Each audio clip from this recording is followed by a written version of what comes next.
আসসালামু আলাইকুম, শুভ সন্ধ্যা। আশা করি সবাই ভালো আছেন, সুস্থ আছেন। আজকের ক্লাসটা আমরা খুব অল্প সময়ের মধ্যে শুরু করতে চাই। তার আগে আমরা কয়েকটা প্রশ্ন নিব। আমি দেখতে পাচ্ছি কয়েকজন হ্যান্ড রেজ করছেন। আমি প্রথমেই ফাহাদকে ডেকে নিচ্ছি। ফাহাদ, আপনি কি আমাকে শুনতে পাচ্ছেন? আসসালামু আলাইকুম। ওয়ালাইকুম আসসালাম। ভাইয়া ভালো আছেন? জি আলহামদুলিল্লাহ। আমার কোশ্চেনটা কাউসার ভাইয়ের কাছে। প্লিজ। আচ্ছা, জাস্ট এ মিনিট। আমি একটু কাউসার ভাইকে ডেকে নিচ্ছি। কাউসার ভাই কি শুনতে পাচ্ছেন আমাকে? ভাইয়া কি নামাজ থেকে ভাই, আসছেন? হ্যাঁ, আসসালামু আলাইকুম সোহেল ভাই, শুনতে ভাইয়া পাচ্ছি। ভালো আছেন? ওই যে আপনার কাছে ভাই ফাহাদ ভাই একটা আলহামদুলিল্লাহ। প্রশ্ন করবে। ফাহাদ ভাই প্লিজ। হ্যাঁ ফাহাদ ভাই, শিওর। ভাইয়া, নীলাম্বর আর সেতার এই দুটো অ্যাকচুয়ালি কোন সমাস? আমি অ্যাসিওরেন্সের বইতে দেখলাম নীলাম্বরটা নীল যে আকাশ এই হিসেবে কর্মধারায়, কিন্তু যেহেতু আমাদের পরীক্ষায় সমস্ত পদটা দেয়া থাকবে, আমি যদি অম্বরটাকে পোশাক বা কালারের সাথে তুলনা করি তাহলে তো সেক্ষেত্রে এটা বহুব্রীহি হয়। হ্যাঁ, সেতারের হ্যাঁ। ক্ষেত্রেও জিনিসটা সেম। মানে আচ্ছা, গতদিন একটা প্র্যাকটিস এক্সাম দিলাম উত্তরণে, তাতে আসলে কর্মধারায়, কিন্তু সেতারটা তো আমি জানি যে বহুব্রীহি। একটু কনফিউশনটা যদি ক্লিয়ার করেন। আচ্ছা, আচ্ছা। চমৎকার কোশ্চেন। আমার কথা কি আপনি ঠিকঠাক শুনতে পাচ্ছেন? জি জি জি আলহামদুলিল্লাহ। ভাই, শুনতে পাচ্ছি আচ্ছা। ভাই। নীলাম্বর যদি আপনি বহুব্রী করতে চান তাহলেও সম্ভব।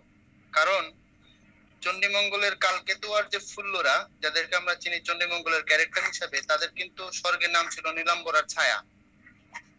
যেমন করে পীতাম্বর শ্রীকৃষ্ণের নাম। তো আপনি চাইলে ওই সেন্সে বহুব্রী করতে পারবেন। তবে নীলাম্বরটা কর্মধারয় হয় বেশি যুক্তিযুক্ত। নীল যে অম্বর, নীলাম্বর, এক্ষেত্রে আপনার অম্বর মানে হচ্ছে আকাশ, এটা কর্মধারয় হয় বেশি যুক্তিযুক্ত। এবার আসেন সেতারের কথা বলি। সেতার আমরা সময় যেদিন পড়াইছি সেদিন বলে দিছি যে সাধারণত সংখ্যাবাচক বহুব্রীহি গুলো বিশেষণ হয়। সমস্ত পদগুলো পদের দিক থেকে বিবেচনা করলে সবগুলো বিশেষণ হয়, তবে একটা আছে ব্যতিক্রম। সে বিশেষ্য সংখ্যাবাচক বহুব্রীহি হওয়ার জন্য হচ্ছে একটা বড় শর্ত, সমস্ত পদ বিশেষণ হওয়া লাগবে। এই শর্ত সে পূরণ করে না, সে বিশেষ্য তাই। তারপরেও সে সংখ্যাবাচক বহুব্রীহি। আমাদের সবচেয়ে নির্ভরযোগ্য বই যেটা 19 বই, সেখানে ওভাবেই বলা আছে। তো এটা এভাবেই প্রতিষ্ঠিত। এটাকে অন্য কোনো সেন্সে আসলে চিন্তা করলে সমস্যা বাড়বে বরং কমবে না। সুতরাং সেতারকে সংখ্যাবাচক বহুব্রীহি জানবেন আর নীলাম্বরকে কর্মধারয় জানবেন। তবে মনে রাখেন নীলাম্বরটা কোনো কোনো সেন্সে বহুব্রীহি হতে পারে। জি। মানে গতকালকে ওই উত্তরণের আপনার ওই যে প্র্যাকটিস এক্সাম দিয়েছিলাম, ওখানে সেতারটা কর্মধারায়, মানে ওরা রাইট অ্যান্সার দিয়েছিল, এই জন্য আর কি কনফিউশনটা আমার হলো। এই জন্য ক্লিয়ার এরকম করে। এরকম হতেই পারে, গালতি সে আচ্ছা মিস্টেক হয় আপনার অথবা আমাদের, ব্যাপার না। আচ্ছা, তার মানে ফাহাদ বহুত। ভাই, আমরা ক্লাসের হ্যাঁ, আগে হ্যাঁ, আমরা খুব বেশি সময় পাই না, বুঝছেন? এই জন্য হ্যাঁ, আমরা সংক্ষেপ করলে বেশি ভালো হয়। আর ভাইয়ার কাছে সেটাই রিকোয়েস্ট ভাই, করবো, যেটা আর বলে কি কোনো দিছি সেটাই কোশ্চেন নিব ফাইনাল। কিনা একটা। ঠিক আছে, ওকে, থ্যাংক ইউ ভাই। ওকে। আচ্ছা। ভাইয়া, আহ, আর একটা কোশ্চেন নিব কিনা? আর একটা নিতে পারেন। আমি রাখিকে ডেকে নিচ্ছি। রাখি, যদি শুনতে পারেন প্লিজ আনমিউট করে কোশ্চেন করতে পারেন।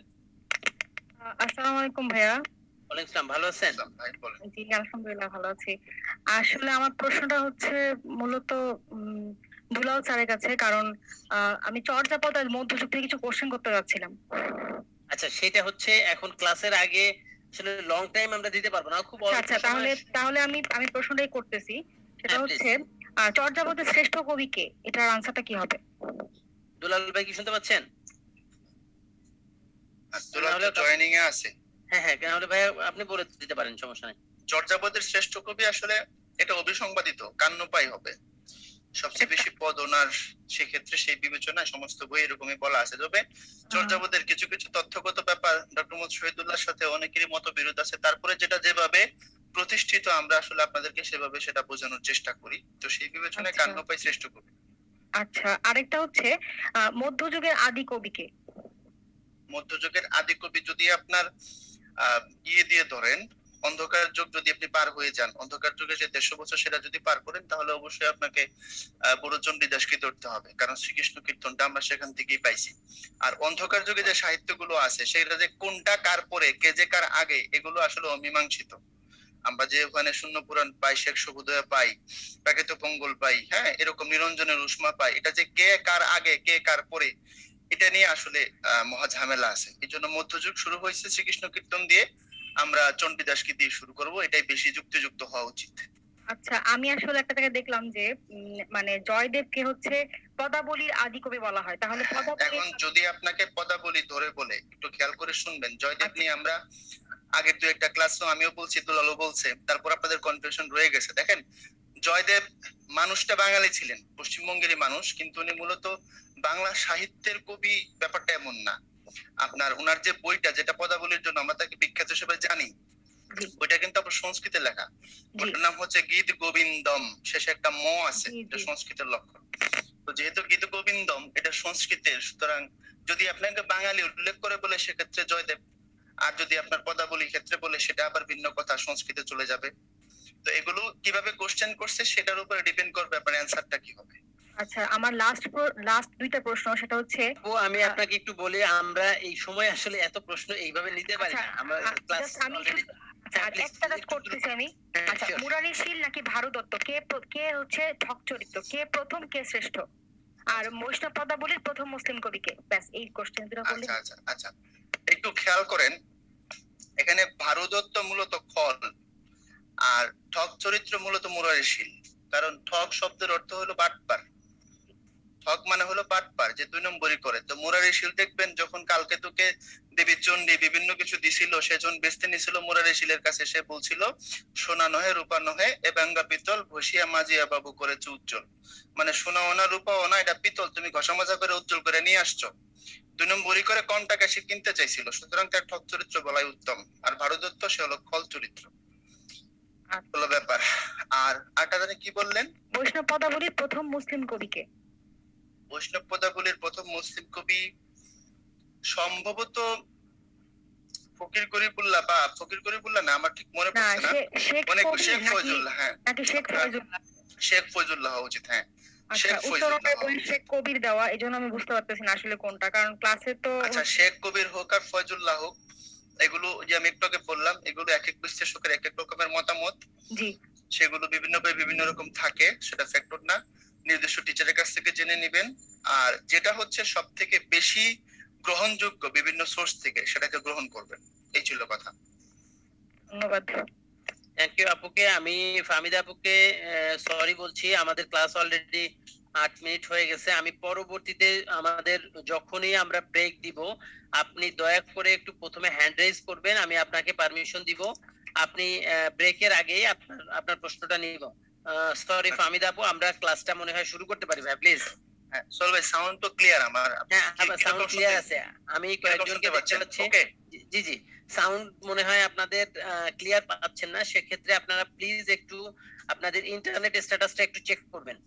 ইন্টারনেট যদি স্লো থাকে সেক্ষেত্রে সাউন্ডটা ক্লিয়ার না থাকারই কথা। আমি দেখতে পাচ্ছি ম্যাক্সিমামই সাউন্ড ক্লিয়ার মেসেজ দিচ্ছেন। সো আমরা প্লিজ আমরা ক্লাস শুরু করি প্লিজ। অনেক সময় হয় কি, যারা সাউন্ড প্রবলেম বলতেছেন আপনি রিজয়েন করতে পারেন, দেখবেন তাহলে ঠিক হয়ে যাওয়ার কথা। এই ছিল। আর সাউন্ডটা আমি সবসময় সেম ভলিউমে ক্লাস নেই, তো সেম ভলিউম মানে ওখানেই আছে, সমস্যা সমস্যা হওয়ার কথা না। আপনারা শুনতে থাকেন, আশা করি ঠিক হয়ে যাবে, অথবা প্রবলেম হলে আপনারা একটু রিজয়েন করতে পারেন, দেখতে পারেন। আসসালামু আলাইকুম, সবাই ভালো আছেন নিশ্চয়ই? সালামের জবাব দিয়েন। তো আমরা আপনাদের হচ্ছে আজকে ব্যাকরণের 5 নম্বর লেকচার নিয়ে কথা বলবো। টপিক হচ্ছে সন্ধি কারক বিভক্তি। একদমই সহজ টপিক, খুবই সহজ, তাই না? খুব লাইট টপিক মনে হচ্ছে।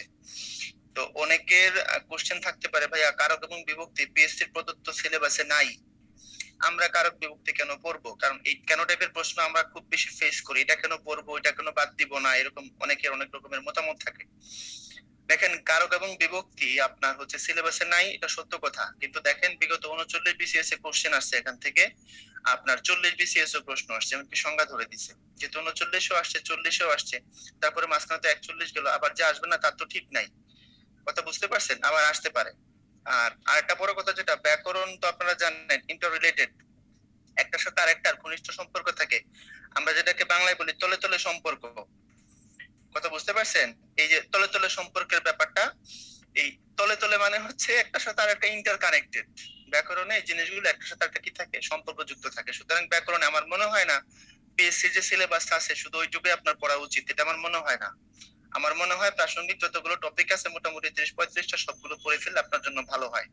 এই হচ্ছে কথা। তো আসলে আমরা সন্ধি নিয়ে কথা বলবো আর কারক বিভক্তি নিয়ে কথা বলবো।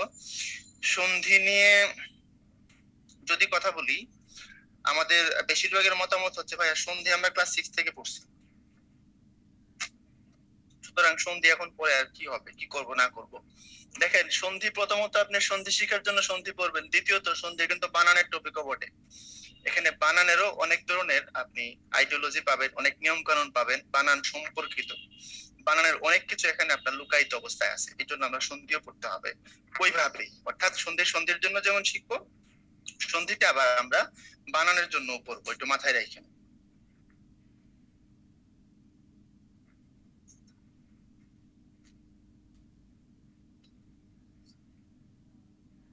ওকে, এই ছিল কথা। এখন আসেন আমরা বিসমিল্লাহ বলে শুরু করি। আপনাদের একটু ভালো মতো খেয়াল করলে দেখবেন, সন্ধি করার ক্ষেত্রে সব থেকে বড় নিয়ামক যেটাকে আমি বলি 1 নম্বর টনিক, সেটা হচ্ছে আপনার শব্দের অর্থটা আপনার যদি জানা থাকে তাহলে আপনাকে সন্ধি আটকানোর খুব কম সুযোগ আছে। অর্থাৎ আপনি যে সন্ধিজাত শব্দটা নিয়ে কথা বলতেছেন, যেটাকে আপনার ব্যাখ্যা করতে দেয়া হবে, বিচ্ছেদ করতে দেয়া হবে, যে শব্দ নিয়ে আপনাকে কোশ্চেন করা হবে, যদি আপনি সেই শব্দের অর্থটা জানেন, তাহলে আপনার যদি আগে থেকে সন্ধিটা পড়া নাও থাকে, সেক্ষেত্রে আপনি সন্ধিটাকে ঠিকঠাক করতে পারবেন মোটামুটি। এখানে 90% শিওর গ্যারান্টি দেওয়া যায় যদি আপনি বুঝতে পারেন।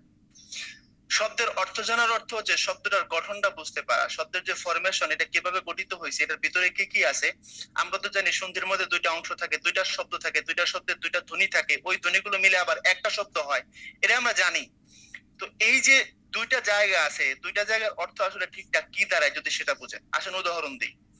দেখেন ক্লাস 6 এর উদাহরণ, একটা বিদ্যা আর একটা হচ্ছে আলয়। এখন শব্দগত দিক যদি ব্যাখ্যা করেন, তাহলে বিদ্যা মানে বিদ্যা আমরা প্রত্যেকেই জানি, আর আলয় হচ্ছে বাড়ি বা ঘর শব্দের সমার্থক শব্দ, বাসস্থানের সমার্থক শব্দ। এখন আমরা স্কুলে গিয়ে কি করি বলেন তো? সেখান থেকে বিদ্যা অর্জন করি। তো বিদ্যালয় কথাটা কোন অর্থে দিলে কোন সেন্সে তৈরি হয়েছে এটা বোঝার চেষ্টা করেন। যে বাড়িতে কি পাওয়া যায়? বিদ্যা পাওয়া যায়। যে আলয়ে গেলে আপনি কি হবেন? বিদ্যা পাবেন, আপনি শিক্ষিত হবেন। তাহলে যে আলয়ে বিদ্যা আছে সেটাই হচ্ছে বিদ্যালয়। বিদ্যালয়কে যদি আপনি সমাসে নিতে চান, আমরা জানি সমাসে আপনাদেরকে গত ক্লাসে দেখাই আসছি, আপনি যদি সমস্ত পদের অর্থ বুঝেন, সমস্ত পদের অর্থকে ভেঙে দিলে ব্যাস বাক্য তৈরি হয়। ফর এক্সাম্পল, ঘর জামাই, এটা আমি বেশি বেশি বলি বোঝানোর জন্য। ঘর জামাইকে, যে জামাই শ্বশুর বাড়িতে থাকে, তো শ্বশুর বাড়ির সে কি মালিক নাকি আশ্রিত? অবশ্যই সে ওখানকার আশ্রিত। তো যেহেতু ঘর জামাই যিনি, তিনি শ্বশুর বাড়ি থাকেন এবং তিনি সেখানকার মালিক নন, সেখানে আশ্রিত থাকেন, তাহলে ঘর জামাই কথাটাকে আমরা ভাঙি, অর্থগত দিকটাকে খেয়াল করে আমরা ভাঙি, আমরা কি বলি? আমরা বলি ঘরে আশ্রিত জামাই। আমরা এখানে ঘর বিষয়ক বলি না, আমরা এখানে ঘর চিহ্নিত বলি না, আমরা এখানে ঘর প্রকাশের বলি না। না বলার একটাই কারণ, ঘর জামাই কথার ভিতরে যে অর্থ লুকায়িত আছে সেটাকে আমরা প্রকাশ করতে পারি না। অন্যভাবে যদি আপনি বলেন, আপনি স্মৃতিশোধ বলার সময় যখন স্মৃতি রক্ষার্থে শোধ বলেন, যে অর্থে রক্ষার্থে বলেন, এখানে কি সেই অর্থে আশ্রিত বলেন? না, দুটা আলাদা আলাদা ফাংশন। আমরা স্মৃতিকে রক্ষা করার জন্য যেমন স্মৃতিশোধ বানাইছি, ঠিক একইভাবে ঘর জামাই যিনি শ্বশুরের ঘরে আশ্রিত থাকেন, তো সমস্ত পদের ভিতরের অর্থ ভাঙলে যেমন ব্যাস বাক্য হয়, আপনি বিদ্যালয় কথাটাকে সমাজ দিয়ে করতে পারবেন। কোন কোন বইয়ে বলা আছে বিদ্যার নিমিত্তে আলয়, আপনি চাইলে এটাকে ষষ্ঠী তৎপুরুষও করতে পারবেন। আপনি লিখতে পারবেন বিদ্যার আলয়, দুটোই কারেক্ট। আপনি যদি বলেন বিদ্যার আলয় সেটাও হবে, যদি বলেন বিদ্যার নিমিত্তে আলয় এটাও হবে। অর্থাৎ চতুর্থী এবং ষষ্ঠী দুই দিক থেকে আপনারা কি করতে পারবেন? সঠিকভাবে ব্যাখ্যা করতে পারবেন। তাহলে বিদ্যালয় কথার অর্থ দাঁড়াচ্ছে যে বাড়িতে গেলে বিদ্যা পাওয়া যায়, যেখানে বিদ্যা বিতরণ করা হয়, দেয়া হয়। কারণ আপনি যদি বুঝতে পারেন সন্ধির এই যে এপাশ আর এপাশ, দুই পাশ মিলে কি অর্থ, তাহলে টোটাল শব্দের অর্থ কি সেটাও আপনি বুঝতে পারবেন, এবং ওই ক্ষেত্রে আপনার সন্ধি ভুল হওয়ার সম্ভাবনা খুবই কম, নাই বললেই চলে। সন্ধি আমরা আসলে কি করি? মুখস্থ করা শুরু করি। শুরু থেকে ধরি বই নিয়ে বসে, যে আল্লাহ যা করছে আজকে খবর আছে, বই মুখস্থ করবো। তো এটা করার কারণে যেটা হয়, আমরা প্রচুর পড়ি কিন্তু এখান থেকে তেমন বেশি ফিডব্যাক পাই না। এই জন্য আমি যেটা বলি, সন্ধির ক্ষেত্রে আপনার একটা সন্ধিও মুখস্থ করা লাগবে না, আপনি খালি শব্দটারে ভাঙতে শিখবেন। আপনি ভাঙা দেখবেন পায়ে কি আছে, ডানে কি আছে, টোটাল শব্দের অর্থ কি। প্রয়োজন আপনি ডিকশনারি ঘাটবেন।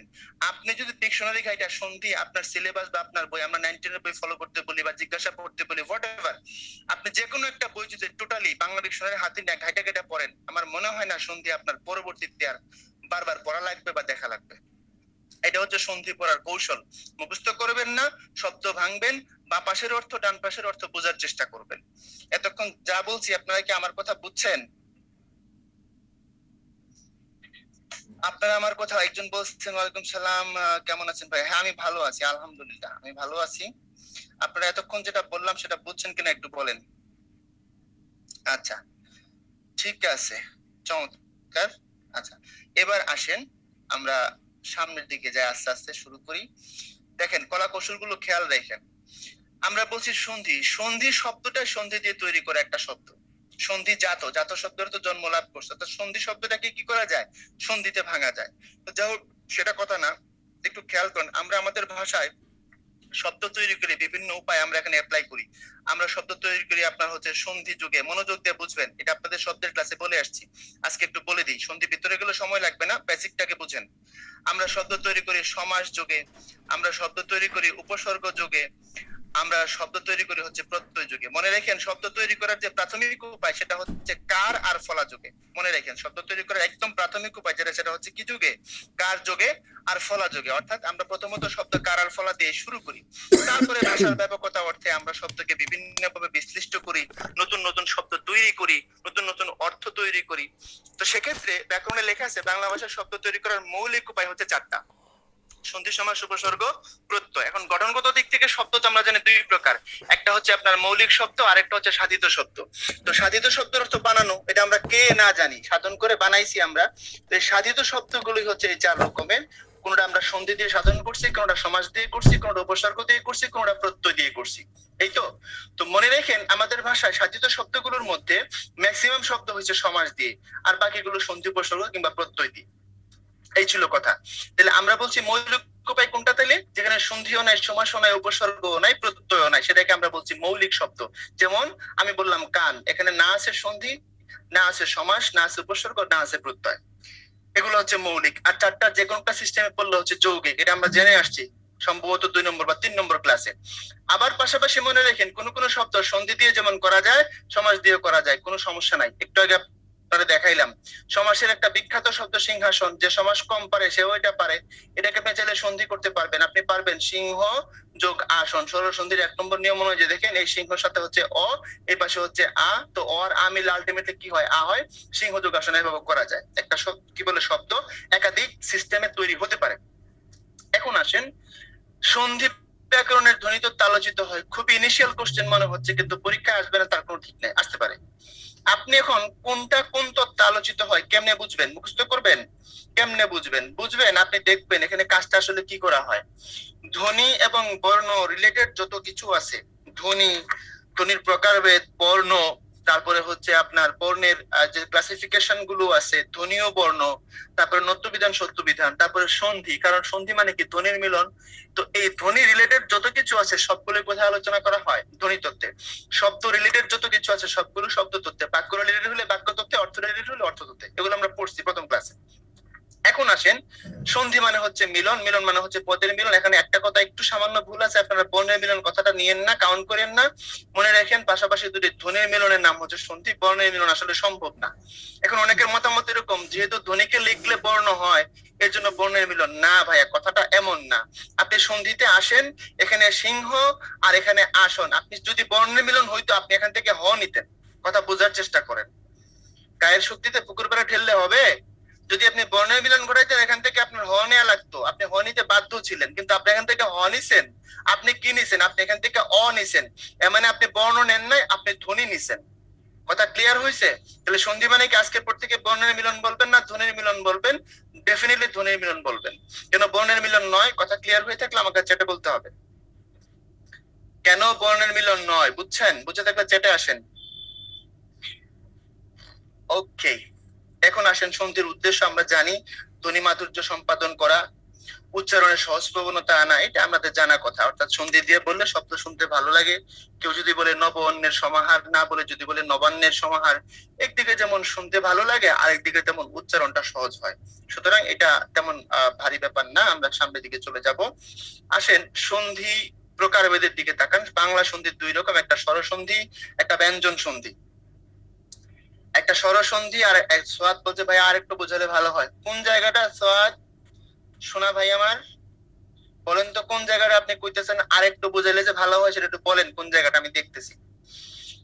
তো বাংলা সন্ধি 2 রকম, স্বরসন্ধি, ব্যঞ্জন সন্ধি। আর তৎসম সন্ধি 3 রকম, স্বর, ব্যঞ্জন আর বিসর্গ। এখান থেকে দেখেন প্রশ্নের অ্যাঙ্গেল বুঝবেন। যদি আপনাকে প্রশ্ন করে বর্ণের মিলন কেন হবে না ভাইয়া? আচ্ছা বলতাছি, বর্ণের মিলন কেন হবে না আমি আপনারা বলতাছি, ওয়েট করেন। আলামিন বলছে জি ভাইয়া আমিও চাই। তো আপনি চান তো সোজা জিনিস বুঝেন না আলামিন।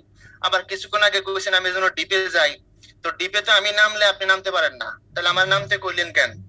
গুলি করে মাইরা ফেলামো কিন্তু আলামিন। একটু খেয়াল করে দেখেন, যদি আপনাকে প্রশ্ন করে বাংলা ভাষায় কত প্রকার সন্ধি আলোচনা করা হয়, কথা বুঝেন, প্রশ্ন বুঝেন। যদি বলে আপনাকে বাংলা ভাষায় কত প্রকার সন্ধি আলোচনা হয়, আপনি কত প্রকার বলবেন? আগে এটা বলেন, তারপরে বলতেছি। বাংলা ভাষায় কত প্রকার সন্ধি আলোচনা হয়, উত্তর কত প্রকার হবে? 2 হবে না 3 হবে? যেটা লিখেন তো। বাহ, সর্বনাশ করছেন তো দেখি, এতদিকে সব জামাত করে সব ভুল দিতেছেন। আচ্ছা দেখেন, একটু কোশ্চেন ঘুরে করলে আপনারা ভুল করেন। আমি আপনাকে প্রশ্ন করি না যে বাংলা সন্ধি কত প্রকার, এটা জিজ্ঞেস করছি। বাংলা সন্ধি কত প্রকার যদি হয় তাহলে হবে 2 প্রকার।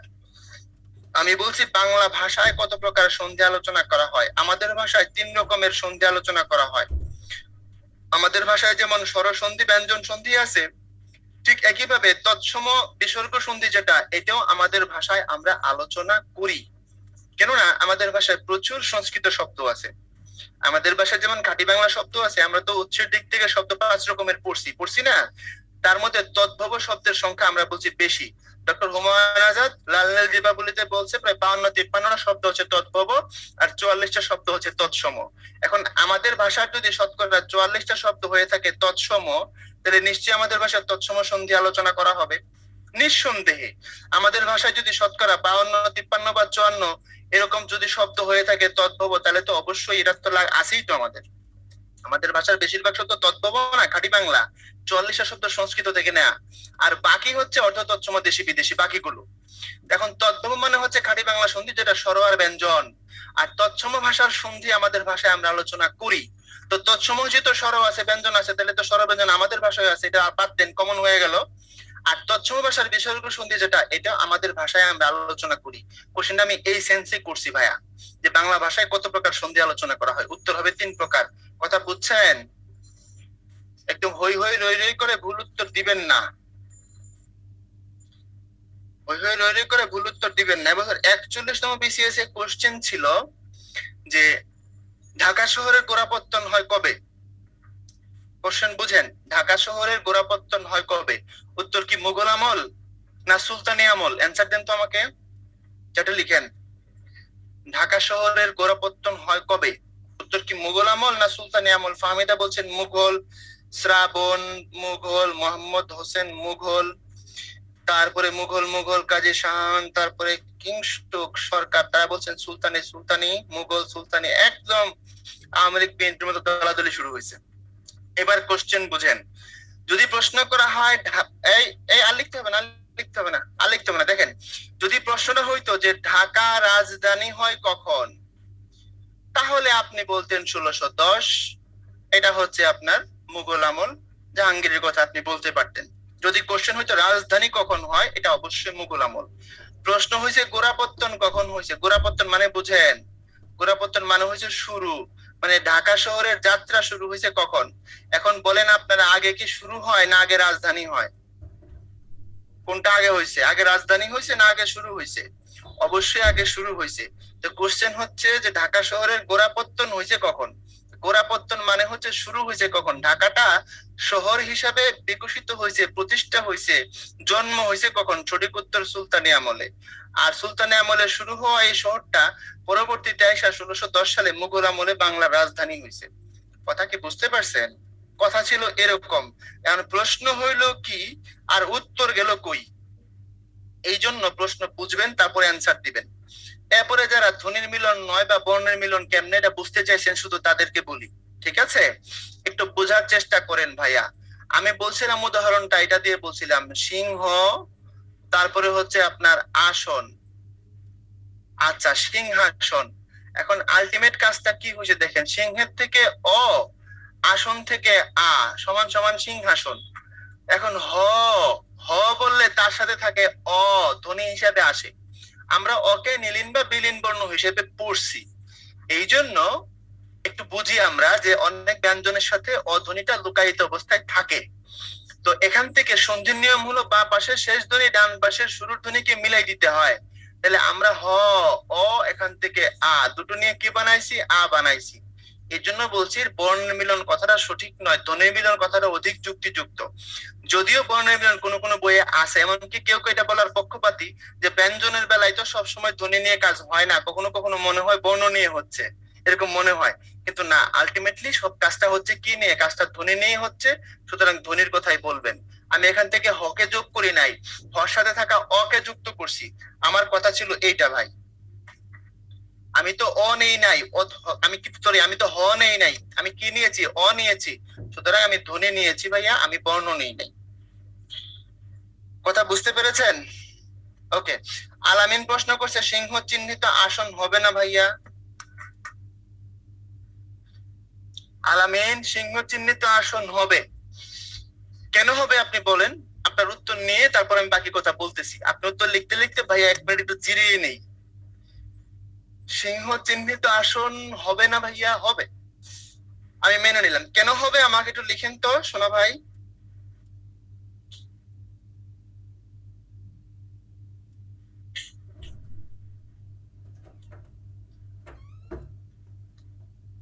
ফাহাদ বলছে ভাই আপনাকে দেখলে বোঝা যায় না আপনি এত ফানি। তাই আমাকে কই দেখছেন আপনারা? আচ্ছা আচ্ছা, ইউটিউব, হ্যাঁ। ওকে ভাই সেরা। আচ্ছা যাই হোক, আপনার ইউটিউবে ওই যে সমাসের ভিডিও গুলো গেছে 5টা পার্ট, 4টা অলরেডি গেছে বোধহয়। আপনারা আগে দেখবেন, তারপরে সুন্দর সুন্দর কমেন্ট করবেন। যদি ভালো কমেন্ট না করেন তাহলে গুলি করে মারবো। আপনি সমাসের ক্লাস নিছেন না ইউটিউবে? আলামিন বলছে হ্যাঁ, সমাসের ক্লাস ইউটিউবে নিছি। এখন প্রশ্ন হচ্ছে, আমি বলছিলাম যে একটা শব্দ 4টা সিস্টেমের 2টা 3টা সিস্টেমে গঠিত হতে পারে। অর্থাৎ যে শব্দটা সন্ধি দিয়ে হয়েছে এটাকে সমাস দিয়ে তৈরি করা যায়, সমাস দিয়ে সেটাকে কি করা যায়? ব্যাখ্যা করা যায়। আমি বলেছি সেটা। তো সিংহাসনকে আপনি যদি সন্ধিতে ভাঙেন সেক্ষেত্রে সিংহ যোগ আসন হবে, যদি সমাসে ভাঙেন তখন হবে সিংহ চিহ্নিত আসন। সন্ধিতে ধ্বনি ধ্বনি যোগ করে নতুন শব্দ তৈরি করতে হয়, আর সমাসে একাধিক পদের অর্থ নিয়ে একটা নতুন শব্দ তৈরি করতে হয়। কথা বুঝতে পারছেন? এখন দুটার ফাংশন তো এক না, দুটা দিয়ে শব্দকে পোস্টমর্টেম করা যায়, কিন্তু সিস্টেম এক না, সিস্টেম আলাদা। আলামিন কথা বুঝছেন? হ্যাঁ, এখন বলে জি ভাইয়া। গুলি করে মেরে ফেলামো, গুলিটা করবেন কপাল বরাবর। কথা বুঝছেন? নাহলে মাথায় পাড়ে দিব, কিয়ামতের দিন জ্ঞান ফিরবে। আপনারা বলতেছেন ভাই ইউটিউবের কি? ইউটিউব, আচ্ছা আলামি তো দেখি 2টা। আচ্ছা, ইউটিউবের চ্যানেল, আচ্ছা এটা উত্তরণ ইউটিউব চ্যানেল ভাইয়া। আমাদের উত্তরণ কোচিং এর একটা চ্যানেল আছে ইউটিউবের, নাম উত্তরণ, ওখানে। হ্যাঁ, আচ্ছা। ও আপনারা তাহলে একটা আলামিন আর একটা এমডি আলামিন। আচ্ছা আচ্ছা, বুঝতে পারছি।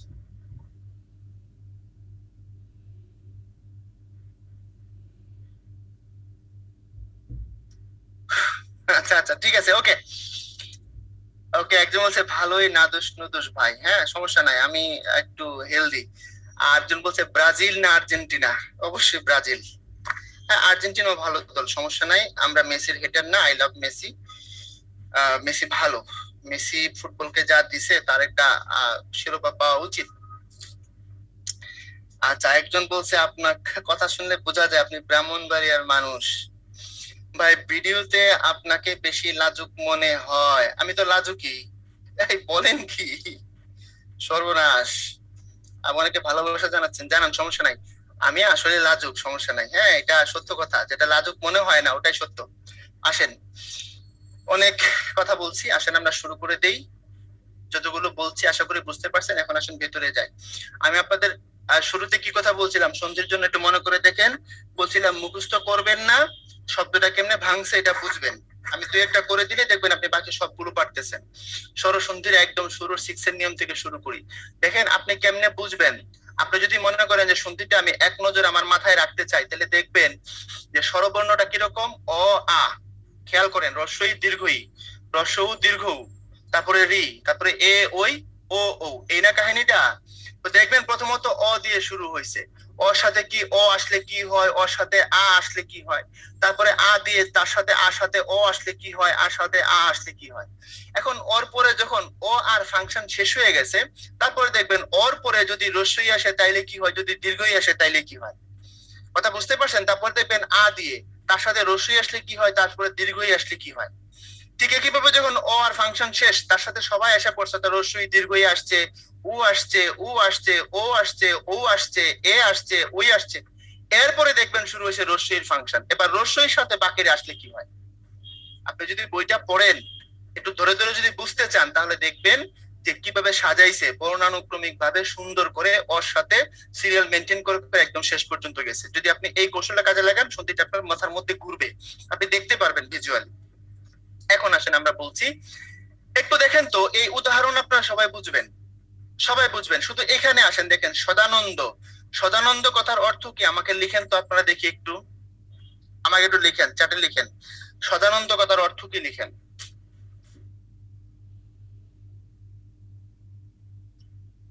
আচ্ছা, সাকিব বলছে always happy, happy all time, সব সময় আর যে ভালো থাকে, হাসি খুশিতে থাকে। হ্যাঁ, তাহলে কথাটা দেখেন তো, সদা আনন্দে থাকে যে। আপনি সমাসে নিতে চেষ্টা করেন তো, দেখেন বুঝেন কিনা।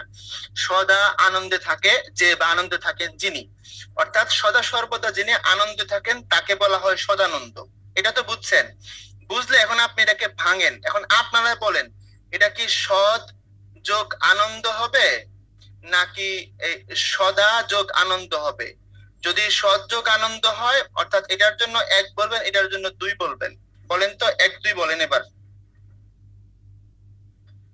আচ্ছা আচ্ছা, ওকে, অলমোস্ট 90% এর উত্তরটা সঠিক। কথাটা যেহেতু সদা যিনি আনন্দে থাকেন তিনি হচ্ছেন সদানন্দ। সদা মানে সব সময়। আমি এত করে বোঝানোর পরেও আপনারা যারা এক অ্যান্সার করছেন তাদের জন্য একটা সমবেদনা ভাইয়া, এটা ঠিক করেন নাই আপনারা। কথাটা ছিল সদা যিনি আনন্দে থাকেন, সদা শব্দের অর্থ হচ্ছে সব সময়। তো যিনি সবসময় আনন্দে থাকেন, সদা যিনি আনন্দে থাকেন, তিনি যদি সদানন্দ হন, তার সাথে সদের সম্পর্ক নাই, এটা হবে সদা যোগ আনন্দ। প্রশ্ন হবে ভাইয়া, এটা তো ব্যঞ্জন সন্ধিতে গিয়ে লিখছে, ওখানে গিয়ে লিখছে সদ যোগ আনন্দ, ব্যঞ্জনে আজকেও দেখাবো সদ যোগ আনন্দ সদানন্দ। হ্যাঁ, ওই নিয়মে পড়ে তাই লিখছে, কিন্তু এটা উত্তম কিছু না। কথা ভালো মতো বুঝেন। আপনি সদানন্দের অর্থের দিকে যান, গেলে আপনার সৎযোগ আনন্দ দিয়ে আপনি সদানন্দ কখনোই করবেন না, মাথায় বাড়ি দিলেও না। এই জন্য যিনি সদা আনন্দে থাকেন তিনি সদানন্দ। আপনি বুঝছেন এই জন্য পারছেন, না বুঝলে পারতেন না। আর হিমাচল যেটা, এটা টুইস্ট হিসেবে থাকুক, এটা নিয়ে না বললাম, কিছুক্ষণ পরে বুঝবেন। ঠিক একইভাবে দেখেন, কারা যোগ আগার, মহাযোগ আশয়, প্রাণ যোগ অধিক, হস্ত যোগ অন্তর, হিত যোগ অহিত, দেবযোগ আলয়, রত্নযোগ আকর, সিংহযোগ আসন, আশাযোগ অতীত, কথাযোগ অমৃত, মহাযোগ অর্ঘ্য মহার্ঘ। কাহিনীটা কেমনে হয়েছে এখন দেখেন। বলছে অ আ তার সাথে অ আ যাই আসুক আলটিমেটলি আ হবে, অর্থাৎ আপনার শুরুতে অ থাকুক আ থাকুক, তারপরে অ আ যেটাই আসুক আলটিমেটলি আ। শুধু আলটিমেটলি আ এই ক্ষেত্রে না, দেখেন যদি অ থাকে অথবা আ থাকে, তার সাথে যদি কি আসে, অ আসে অথবা আ আসে, তাহলে কি হবে, আ হবে। এরপরে মনে রাখবেন, এপাশে এপাশে, এই পাশে অ, এই পাশে আ, অথবা এই পাশে আ, এই পাশে অ, আলটিমেটলি অ আ যদি মিলিত হয় ডানে বামে যেভাবেই হোক, শেষ পর্যন্ত সবসময় আ আসে। এটা আপনারা 6 পরে আসছেন, তাই না? তো দেখেন, হিমযোগ আলো, এই পাশে অ ছিল, এই পাশে আ ছিল, ওই যে আমরা ব্যাখ্যা দিয়ে দিছি, পরের গুলোতে হয়তো আর দেবো না। আশাযোগ অতীত, এই পাশে আ ছিল, ওই পাশে অ ছিল। বিদ্যাযোগ আলয়, এই পাশে আ ছিল, ওই পাশেও আ ছিল, দুটো মিলে আ হয়েছে। অর্থাৎ ডানে বামে ও আ যাই থাকুক, আলটিমেট গন্তব্য কি হবে, আ হবে। এই ছিল কথা। এখান থেকে বেশ কোশ্চেন আসছে, সহজ হলেও আসে। ব্যাখ্যাগুলো মনে রাখেন, আমি যা বলি ভিডিওটা বারবার দেখে নিন। আবার কেউ বলেন না ভাই এগুলো লেখা দেন, প্রাণ যোগ অধিক, হিত যোগ অহিত, এগুলো লিখতে বলেন না কাইন্ডলি, কারণ লিখলে যদি সবগুলো লিখে ক্লাস আজকে 12টায় শেষ হবে না। কথা বুঝতে পারছেন? আপনারা বারবার ভিডিওটা দেখবেন, হয়ে যাবে। মহাশয় কি হবে, মহাযোগ আশয়, মহাশয়। ওকে, এরপরে আসেন আগের কথা, ওই যেটা যেটা বললাম, যে সামনে অ পরে ই, সামনে আ পরে ই, সামনে অ পরে দীর্ঘ ই, অর্থাৎ অ আ সাথে রস্যই দীর্ঘ ই যাই আসুক আলটিমেট গন্তব্য এ হবে। কথা বুঝতে পারছেন? এই যে বললাম না, প্রথমে বলছিলাম ও আর মামলা শেষ হয়ে গেলে কার কথা আসবে, ইর কথা আসবে, দীর্ঘ ইর কথা আসবে। এই রস্যই দীর্ঘ শেষ হয়ে গেলে রস্যুর কথা আসবে, দীর্ঘ ওর কথা আসবে। কথা কি বুঝতে পারছেন? আচ্ছা, সন্ধিতে যে দুই ভাগে ভাগ করা হয় শব্দ দুইটা কি সবসময় অর্থবোধক হবে? চমৎকার প্রশ্ন করেছেন ফাহাদ। হ্যাঁ, সবসময় অর্থবোধক হবে না, কখনো কখনো বা পাশে উপসর্গও থাকে, কখনো কখনো বা পাশে কি থাকে, উপসর্গও থাকে। তখন আপনি উপসর্গকে আলাদা করে অর্থ করতে পারবেন না, আপনি যখন শব্দটা গঠন করবেন তখন অর্থ পাবেন। কথা বুঝতে পেরেছেন? যেমন বিদ্যা যোগ আলয়, দুই পাশে নাউন, একটা বিদ্যা একটা আলয়, কিন্তু কখনো কখনো বা পাশে কি থাকতে পারে, উপসর্গ থাকতে পারে। যেমন সম যোগ কা, সংখ্যা, সমটা এখানে উপসর্গ। কথা বুঝতে পেরেছেন? কিন্তু সংখ্যার ভিতরে গেলে আপনি উপসর্গের অর্থ পাবেন, কারণ শুধু সম দিয়ে যদি বলেন বাইরের অর্থ বলেন তাহলে আবার ঝামেলা। এই ছিল ব্যাপার। ওকে, এখানে আসেন পূর্ণ যোগ ইন্দু, পূর্ণেন্দু, শ্রবণ যোগ ইন্দ্রিয়, শ্রবণেন্দ্রিয়, সযোগ ইচ্ছা, স্বেচ্ছা, নরযোগ ইস, রমযোগ ইস, নরযোগ ইন্দ্র, নরেন্দ্র। একটু খেয়াল করে দেখেন, নর বললে অ, তারপরে ইন্দ্র ই, ওই যে প্রথমে বলছে অর পরে যদি ই থাকে আলটিমেট গন্তব্য এ হবে। কথা এবার ক্লিয়ার হয়েছে ভাইয়া? এবার যদি আসে পূর্ণেন্দু, এটা আসতে পারে। দেখেন, পূর্ণ যোগ ইন্দু সমান সমান কি হবে? পূর্ণেন্দু। পূর্ণেন্দু কথার অর্থ কি হবে? পূর্ণেন্দু কথার অর্থ হবে পূর্ণ চাঁদ। অসীম প্রশ্ন করেছেন, কুশাসন কি হবে ভাইয়া? চমৎকার, আপনার প্রশ্নের জন্য ধন্যবাদ, অনেক খুশি হয়েছি।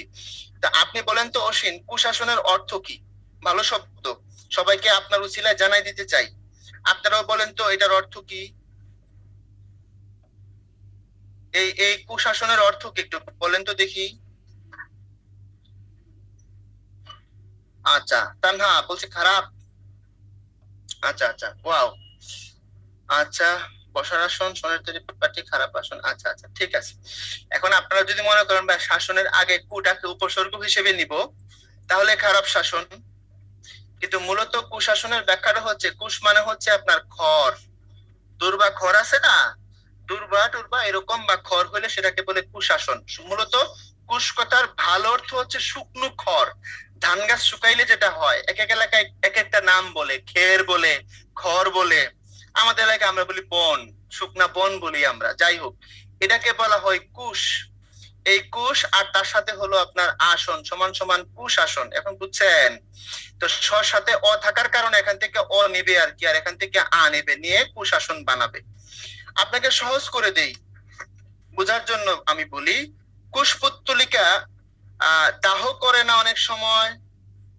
কুশপুত্তলিকা, আপনি যার বিরুদ্ধে প্রতিবাদ করতেছেন, আপনি অনেক সময় কি করেন, যেমন যখন আপনার ডিল অফ দ্য সেঞ্চুরি হয়েছিল ডোনাল্ড ট্রাম্পের সাথে কি বলে বেনিয়ামিন নেতানিয়াহুর, ফিলিস্তিন এবং ইসরায়েলের, তারা বলছিল চিরকালীন সংকটকে সমাধান করে দিবে। কে করে দিবে?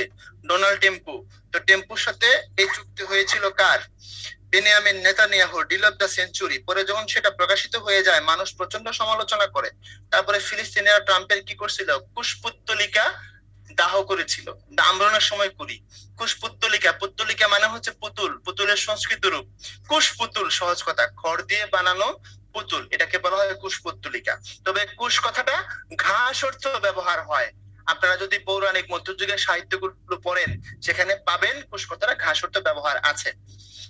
ওকে, তারপরে আসেন সামনে যদি যাই, এত ডিটেলস বললে তো আপনারা আসলে শেষ করতে পারবো না, তো দ্রুত যেতে হবে। এবার আসেন অকার কিংবা আকার, তারপরে রস্য কিংবা দীর্ঘ। আপনাদের শুরুতে যেটা বলছিলাম, অকার কিংবা আকারের পরে অ আর কাহিনী গেছে, রস্যই দীর্ঘই কাহিনী গেছে, এবার উতে চলে আসছে, আস্তে আস্তে বাড়বে। উ শেষ হয়ে গেলে রিতে চলে যাবে, রি শেষ হয়ে গেলে এতে চলে যাবে। দেখেন, অ কিংবা আ যেটাই থাকুক, তারপরে রস্য দীর্ঘ যেটাই আসুক, আলটিমেট গন্তব্য কি? আলটিমেট গন্তব্য হচ্ছে ও। এবং সূর্য যোগ উদয়, এখানে অ হইছে, যথাযোগ উচিত, এখানে আ দিয়ে হইছে, এগুলো বুঝবেন। এবার এখানে আসেন, নীল যোগ উৎপল, এই হচ্ছে নীল, তারপরে হচ্ছে আপনার উৎপল। ভাইয়া এখানে নীল ল, তার সাথে অ, এখানে হচ্ছে ও, আলটিমেট গন্তব্য হচ্ছে ও, উৎপল, নীলোৎপল। এই যে দেখেন নীলোৎপল, কথাটা কি? নীলোৎপল, এই যে ও। ঠিক চলযোগ উর্মি, চলর্মি, চলর্মি মানে হচ্ছে আপনার চলমান ঢেউ। মহাযোগ উৎসব, নবযোগ উড়া, ফল যোগ উদয়, যথা যোগ উপযুক্ত, হিত যোগ উপদেশ, হিতোপদেশ। এই হলো এটা ভালো মতো দেখেন, এই হিত যোগ উপদেশ সমান হিতোপদেশ, পর যোগ উপকার, পরোপকার, প্রশ্ন যোগ উত্তর, প্রশ্নোত্তর, ইত্যাদি ইত্যাদি। এখন আসেন এই উ এবং উর কাহিনী শেষ, এবার হচ্ছে রির কাহিনী। আপনারা বুঝতেছেন কেমনে কেমনে আগাচ্ছি? এখন দেখেন, অ আ সাথে যদি রি আসে এবং তার ধ্বনি অর হয়, একটু খেয়াল করেন, অকার কিংবা আকারের পর রিকার থাকলে উভয় মিলে অর হয় এবং তা রেফ রূপে পূর্ববর্ণী বর্ণের সাথে লেখা হয়। খেয়াল করেন, অকার কিংবা আকারের সাথে যদি রি থাকে, রির জন্য একটা নতুন ধ্বনি আসে, সেটা হচ্ছে অর। আপনাদেরকে এরকম কিছু একটা গুণ বৃদ্ধির নিয়মে প্রকৃতি প্রত্যয়ের দিন দেখাই আসছিলাম, মনে করে দেখেন। ক্রিযুগ দা কর্তা, মনে আছে? ক্রিযুগ ঘ্যান সমান সমান কার্য। অর্থাৎ রিটা আসলে কখনো কখনো অর্ধনী ক্রিয়েট করে, কখনো কখনো আর্ধনী ক্রিয়েট করে। এই ছিল ব্যাপার। তো এইভাবে আপনার দেবযোগ ঋষি, দেবর্ষি, একটু খেয়াল করেন, দেবর্ষি মাঝখানে একটা অর্ধনী আছে। মহাযোগ ঋষি, মহর্ষি, একটা অর্ধনী আছে। বুঝতে পেরেছেন? এবার আসেন অধম যোগ ঋণ, অধমর্ণ। খেয়াল করে লিখে দিই, এটা কঠিন। অধম যোগ ঋণ সমান সমান অধমর্ণ, ঠিক উত্তম যোগ ঋণ সমান সমান হচ্ছে উত্তমর্ণ। দুটোতেই দেখেন এই আপনার একটা অর্ধনী ক্রিয়েট হচ্ছে। মনে রাখেন, অধমর্ণ মানে হচ্ছে যিনি ঋণ নেন, আর উত্তমর্ণ মানে যিনি ঋণ দেন। উত্তম দিয়ে বুঝবেন আর কি, যিনি টাকা ধার দেন তাকে বলা হয় উত্তমর্ণ, যিনি টাকা ধার নেন তাকে বলা হয় অধমর্ণ। এই হচ্ছে ব্যাপার, কথা বুঝছেন? ওকে, তারপরে আসেন আগে বাড়ি। এটা পারবেন, ওই যে বললাম একটু আগে, কখনো কখনো হয় আপনার অর, কখনো কখনো হয় আর। ওই যে অর দেখে আসছে, এখন দেখবো আর। বলছে অকার কিংবা আকারের পর যদি ঋত থাকে তখন তার জন্য আর হয়, শুধু রি থাকলে অর হয়, ঋত থাকলে আর হয়, এবং তা পূর্ববর্তী বর্ণে, পূর্ববর্তী বর্ণে আ এবং পরবর্তী বর্ণে রেফ হিসেবে লেখা হয়। দেখেন, শীত যোগ ঋত, শীতার্ত। দেখেন পূর্ববর্তী বর্ণ কোনটা? আপনার এই হচ্ছে ত, তোর সাথে কি হিসাবে আসছে? আ, আর পরবর্তী বর্ণে কি আসছে? রেফ। কথাটা বুঝেন নাই? বলছে পূর্ববর্তী বর্ণে মানে প্রথম বর্ণে, এই যে দেখেন শীত, এটা হচ্ছে পূর্ববর্তী বর্ণ, আর এই হচ্ছে আপনার এটা হচ্ছে। এখন আপনি শীত যোগ ঋতকে যদি ভাঙেন তাহলে কি হচ্ছে? শীতার্ত। তাহলে পূর্ববর্তী বর্ণের সাথে আ, পরবর্তী বর্ণের সাথে রেফ। এই ছিল কথা। ঠিক ভয় যোগ ঋত, ক্ষুধা যোগ ঋত, ইত্যাদি ইত্যাদি। ওকে সোয়াদ ভাই, নবরা সন্ধি আবার বলেন। নবরা হচ্ছে, এই হচ্ছে নব, আর এই হচ্ছে উড়া সমান সমান হচ্ছে নবরা। নবরা বুঝেন? নতুন বউ। এই বিয়ে করছেন? প্রশ্ন যে করছেন মৃণাল, এটা তো বিবাহিতদের প্রশ্ন, আপনি করেন কেন? আবার তো কইবেন ভাই ইউটিউবে আপনাকে লাজুক লাগে। আমি আসলেই লাজুক। বিয়ের কথা বললে কি মিয়া লাজুকির চলে যায়? মৃণাল বলছে বিয়ে করেন নাই, ঠিক আছে যান, আপনার জন্য একটা নবরা প্রত্যাশা করি। তারপরে আসেন অকার কিংবা আকারের পর, এই যে দেখেন আমরা কি বলছিলাম, এই যে অ, আ, রস্বই দীর্ঘই, রস্ব উ, দীর্ঘ উ, তারপরে হচ্ছে আপনার রি, তারপরে এ, ওই, ও, ও। এই তো কাহিনীটা। আমরা অ আ দেখছি, তার সাথে রস্বই দীর্ঘ ই দেখছি, তার সাথে রস্য দীর্ঘ ও দেখছি, আমরা রি দেখছি। তাহলে এবার কার পালা বলেন? এবার হচ্ছে এই এর পালা, তারপরে ও এর পালা, সাথে সাথে একই সাথে হবে, তারপরে ও, তারপরে ও দিয়ে আমরা স্বরসন্ধি শেষ করব। এই হচ্ছে ব্যাপার। ওকে। আর আমি বলছি ভাই, মেরিটরা কি বিসিএস এর সব ক্যাডারে চয়েস দিতে পারে? হ্যাঁ, বিসিএস এর জন্য তো মেরিট হওয়াটা কোনো বাধা নয় ভাইয়া। আপনি পুলিশের জন্য সমস্যা নাই, দিতে পারবেন। এসআই হওয়ার জন্য অবিবাহিত রিকমেন্ড করে, ওরা চায়। কিন্তু বিসিএস এ পুলিশ বলেন, আর ওদিকে আরেকটা কিরকম, এরকম একটা পদ, কাছাকাছি পদ আর কি, বিসিএস আনসার, মানে কাছাকাছি বলেছি, আমি মাইন্ড করেন না, ওটাও ইউনিফর্ম পরা, ওটাও নিরাপত্তার জন্য আর কি। একটা পুলিশ আর একটা গ্রাম পুলিশ, এই তো পার্থক্য। না সরি, গ্রাম পুলিশ না, পুলিশের সহকারী, আনসার মানে সাহায্যকারী।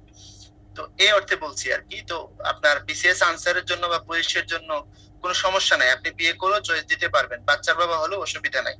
পরিষ্কার কথা, বিসিএস এ বিবাহ কোনো বাধা নয়, ঠিক আছে। 38 নং বিসিএস এ চট্টগ্রাম থেকে আমার যতদূর মনে পড়ে, একটা কাপল, হাজবেন্ড এর ওয়াইফ, তারা নামটা ভুলে গেছি আমি, এই 38 বিসিএস এ তারা জামাই বউ দুজনে বিসিএস অ্যাডমিনে আসছে। পত্রিকায় এদের নিয়ে নিউজ হয়েছিল, আপনারা কি দেখছিলেন না দেখেন না আমি জানি না। হাজবেন্ড ওয়াইফ বিসিএস অ্যাডমিনের সুপারিশ পাইছে 38 বিসিএস এ। হ্যাঁ, এদের বাড়ি হচ্ছে চট্টগ্রাম। সৌম্য তো 38 এর আপনার অ্যাডমিনের সেকেন্ড। ও না, ও তো কাপল না, ওই যে সুশান্ত পালের স্টুডেন্ট সৌম্য। আর আরেকটা কাপল হচ্ছে, ওনারা হাজবেন্ড এন্ড ওয়াইফ দুজনে অ্যাডমিনে আসছে। ব্যাপক সুন্দর।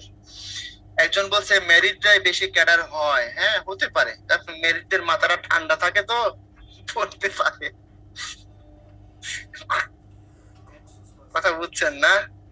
আসেন যেটা বলছিলাম, অকার কিংবা আকারের পর ওকার কিংবা ঔকার থাকলে বলতে হবে না, আপনারা বুঝবেন। এই যে এখানে লিখে দিছি কেমনে আসছে, এটা আর না বললেও চলবে। তাহলে দেখেন অ কিংবা আ, তার সাথে ও কিংবা ও যেটাই থাকুক, আলটিমেট পরিণতি হচ্ছে ও। কথা বুঝে গেছে? ওকে, অর্ণব বলছে মজার কথা, হ্যাঁ একসাথে পড়াশোনা করে ক্যাডার হয়েছিল, মাকে পাঠাইছিলাম নিউজ লিংক, লাভ হয় নাই। মানে অর্ণব তার মাকে দেখাইছিল যে দেখো জামাই বউ দুজন মিলে ক্যাডার হয়েছে, তার মানে বিয়ের জন্য একটা ইনডিরেক্ট প্রস্তাব দিছিল, কিন্তু কাজ হয় নাই। আচ্ছা, আমাকে বলবেন, শিখাই দেবো।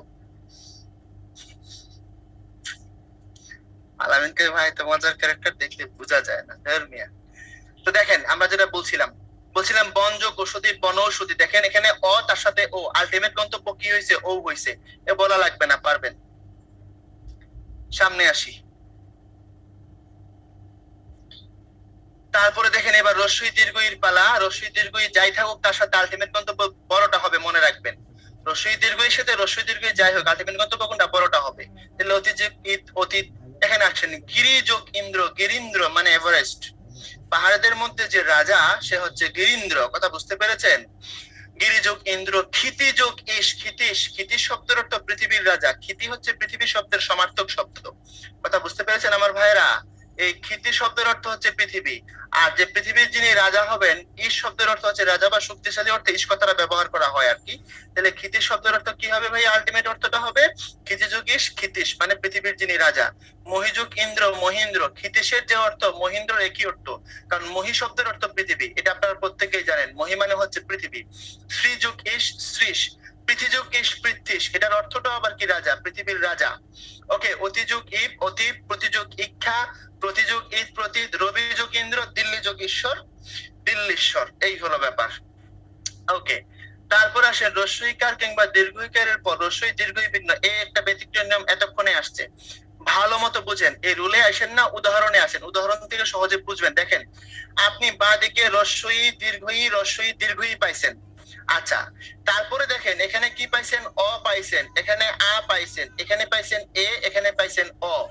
এখন নিয়মে কি বলছে দেখেন, বলছে রস্যইকার কিংবা দীর্ঘইকারের পরে রস্যই দীর্ঘই ভিন্ন অন্য স্বর, অর্থাৎ বাঁ পাশে অবশ্যই রস্যই দীর্ঘই থাকবে, ডান পাশে রস্যই দীর্ঘইর বাইরে অন্য স্বর আসবে। এখানে আসছে অ, রস্যই দীর্ঘইর বাইরে, এখানে আসছে আ, এটা রস্যই দীর্ঘইর বাইরে, এখানে এ, এখানে অ। এটাই বলছে, বলছে বাঁ পাশে রস্যই দীর্ঘই মাস্ট, আর ডান পাশে রস্যই দীর্ঘই বাদে যদি অন্য স্বর আসে তাহলে কি হবে? তাহলে বলছে রস্যই দীর্ঘই যেখানে ছিল সেই জায়গায় হবে জফলা, আর জফলা লেখার সময় পূর্ববর্তী ব্যঞ্জনের সাথে লেখা হয়। উদাহরণ দিয়ে দিই তাহলে বুঝবেন, এটাকে আমি ভ্যাঙ্গাল লিখছি। দেখেন এই হলো অতি, তারপরে হলো অন্ত, আলটিমেটলি আমরা কি করলাম? আমরা করলাম অত্যন্ত। এখন দেখেন এই যে অতি, আলটিমেট ধ্বনি কি? ই, তারপরে কি আসছে? অ। নিয়মে বলছে রস্যই দীর্ঘের পরে রস্যই দীর্ঘ ছাড়া অন্য স্বর যদি আসে, মানে অ আসতে পারবে, আ আসতে পারবে, এ আসতে পারবে, ও আসতে পারবে, কোনো সমস্যা নাই, এখানে অ আসছে। এরপরে বলছে যে রস্যই দীর্ঘের জায়গা কি হবে? জ হবে। তাহলে একটু খেয়াল করেন, আমি তর পরে কি বলছিলাম? অতি, ই, তার জায়গা কি হয়ে গেছে ভাইয়া? জ বা জফলা হয়ে গেছে, এই যে দেখেন অ হয়ে গেছে। এবং জফলা পূর্ববর্তী ব্যঞ্জনে যুক্ত হবে, পূর্ববর্তী ব্যঞ্জন কোনটা? বাঁ পাশে যেটা সেটা। তাহলে এই যে তর সাথে কি হয়ে গেছে? যুক্ত হয়ে গেছে। ঠিক সেম মসি যোগ আদার, এখানে দীর্ঘইকার ছিল, সে জফলা হয়ে দন্তস্বর সাথে যুক্ত হয়েছে। প্রতিযোগ এক, প্রত্যেক, এখানে রস্যই ছিল, সে জফলা হয়ে তর সাথে যুক্ত হয়েছে। নদী যোগ অম্ব, নদ্যম্ব, দর সাথে রস্যই ছিল, সে জফলা হয়ে পূর্ববর্তী ব্যঞ্জন দর সাথে যুক্ত হয়েছে। কথা ক্লিয়ার? নদ্যম্ব শব্দের অর্থ নদীর পানি, নদী তো নদী, অম্ব মানে হচ্ছে পানি। মেসেজ ক্লিয়ার ভাইয়া? ওকে, এখন আসেন প্রতিযোগ অহ, আমরা বলি সে প্রত্যহ স্কুলে যায়। ওই যে শব্দের অর্থ বুঝলে কিভাবে বুঝতে সহজ হয়, খেয়াল করে দেখেন, একটা হলো প্রতি, তারপরে হলো অহ, প্রতিযোগ অহ, প্রত্যহ। তো অহ শব্দের অর্থ তো দিন, অহ শব্দের অর্থ কি? দিন। আমরা আপনাদের প্রয়োগে গেলে হয়তো বা পড়াবো, এই যে একটা শব্দ আছে অহ রাত্র বা অহরাত্রি বলি আমরা, কথাটা অহরাত্রি না, মূলত কথাটা হচ্ছে অহরাত্র। অহরাত্র মানে হচ্ছে রাত দিন, আমি অহরাত্র তোমাকে স্মরণ করি, মানে আমি রাত দিন সবসময় সদা সর্বদা তোমাকে মনে করি। তাহলে এই অহ শব্দের অর্থ দিন, আর এটা হলো রাত। তাহলে এখন দেখেন সে প্রত্যহ স্কুলে যায়, স্কুলে যদি যায় তাহলে প্রত্যহ মানে প্রতিদিন, প্রতি আর দিন, প্রতি আর অহ, এই হচ্ছে ব্যাপার। ক্লিয়ার? ওকে, আর অহর্নিশি হবে না তন্ময়, এটা হবে অহর্নিশ। এটাই ভুলটা। আমরা যদি বলি অহর্নিশি, আমি লিখে দিচ্ছি দেখেন, যদি বলি অহর্নিশি এটা ভুল।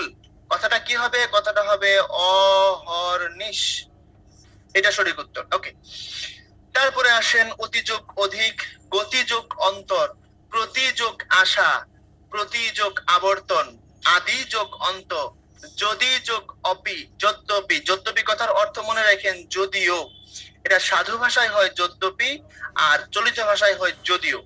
অভিযোগ উত্থান সমান সমান অভ্যুত্থান, অতিযোগ আশ্চর্য অত্যাশ্চর্য, প্রতিযোগ উপকার প্রত্যুপকার। এই হচ্ছে ব্যাপার। অহর্নিশ কোন রুলে হয় ভাই? আচ্ছা, অহর্নিশে দেখেন অহর্নিশি হয় না, এটা অহর্নিশে প্রয়োগ প্রয়োগের ক্ষেত্রে বলছে এখানে অতিরিক্ত ই প্রত্যয় যুক্ত না করলেও অর্থ থাকে, এই জন্য অহর্নিশি না বলে আপনারা অহর্নিশ বলবেন, যেমন বিদেহী না বলে বিদেহ বলবেন। এটা আপনাদের কি বলে প্রয়োগ প্রয়োগ গেলে আবার আলোচনা হবে। এখন আসেন, আমি আপনাদের বলছিলাম হিমাচল নিয়ে অভ্যুত্থান হবে অভিযোগ উত্থান সমান সমান হলো অভ্যুত্থান। ওকে, আপনাদের বলছিলাম হিমাচল নিয়ে টুইস্ট আছে, নেন এবার হিমাচলের সন্ধিটা দিয়ে দেন, বলে আসছে, অ্যান্সার করে দেন। যদ্যপি আমার গুরু অর্থ হচ্ছে যদিও আমার গুরু। আহমদ সফার লেখা বই, ঢাকা বিশ্ববিদ্যালয়ের একজন প্রবীণ এবং অনেক জ্ঞানী অধ্যাপক ছিলেন, অধ্যাপক আব্দুর রাজ্জাক। ওনাকে নিয়ে ওনার স্মৃতিচারণ, আহমদ সফার, বইয়ের নাম যদ্যপি আমার গুরু। বইটা পড়তে পারেন, অনেক দারুণ দারুণ জিনিস আপনারা শিখবেন যদি বইটা পড়েন। এবং আব্দুর রাজ্জাক স্যার কত বড় মানুষ ছিলেন এটা বুঝতে পারবেন। হ্যাঁ হ্যাঁ, বাংলাদেশের প্রথম জাতীয় অধ্যাপক, রাইট। ওকে, আসেন, আর সময় দেওয়া যাচ্ছে না, 37-38 সেকেন্ড হয়ে গেছে। আপনারা ভুল উত্তর দিচ্ছেন বেশি, আমি বলছিলাম সেটার ব্যাখ্যা আমি দেব না, না দেওয়ার পরিণাম কি হয়েছে দেখেন।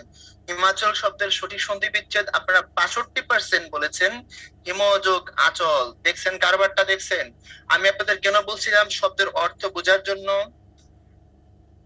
কেন বলছিলাম বলেন?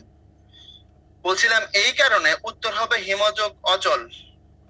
কেন হবে বোঝার চেষ্টা করেন। হিম শব্দের অর্থ হচ্ছে বরফ, আর অচল হচ্ছে আপনার পাহাড় শব্দের সমার্থক শব্দ। তো হিমাচল শব্দের অর্থ হচ্ছে বরফের পাহাড়।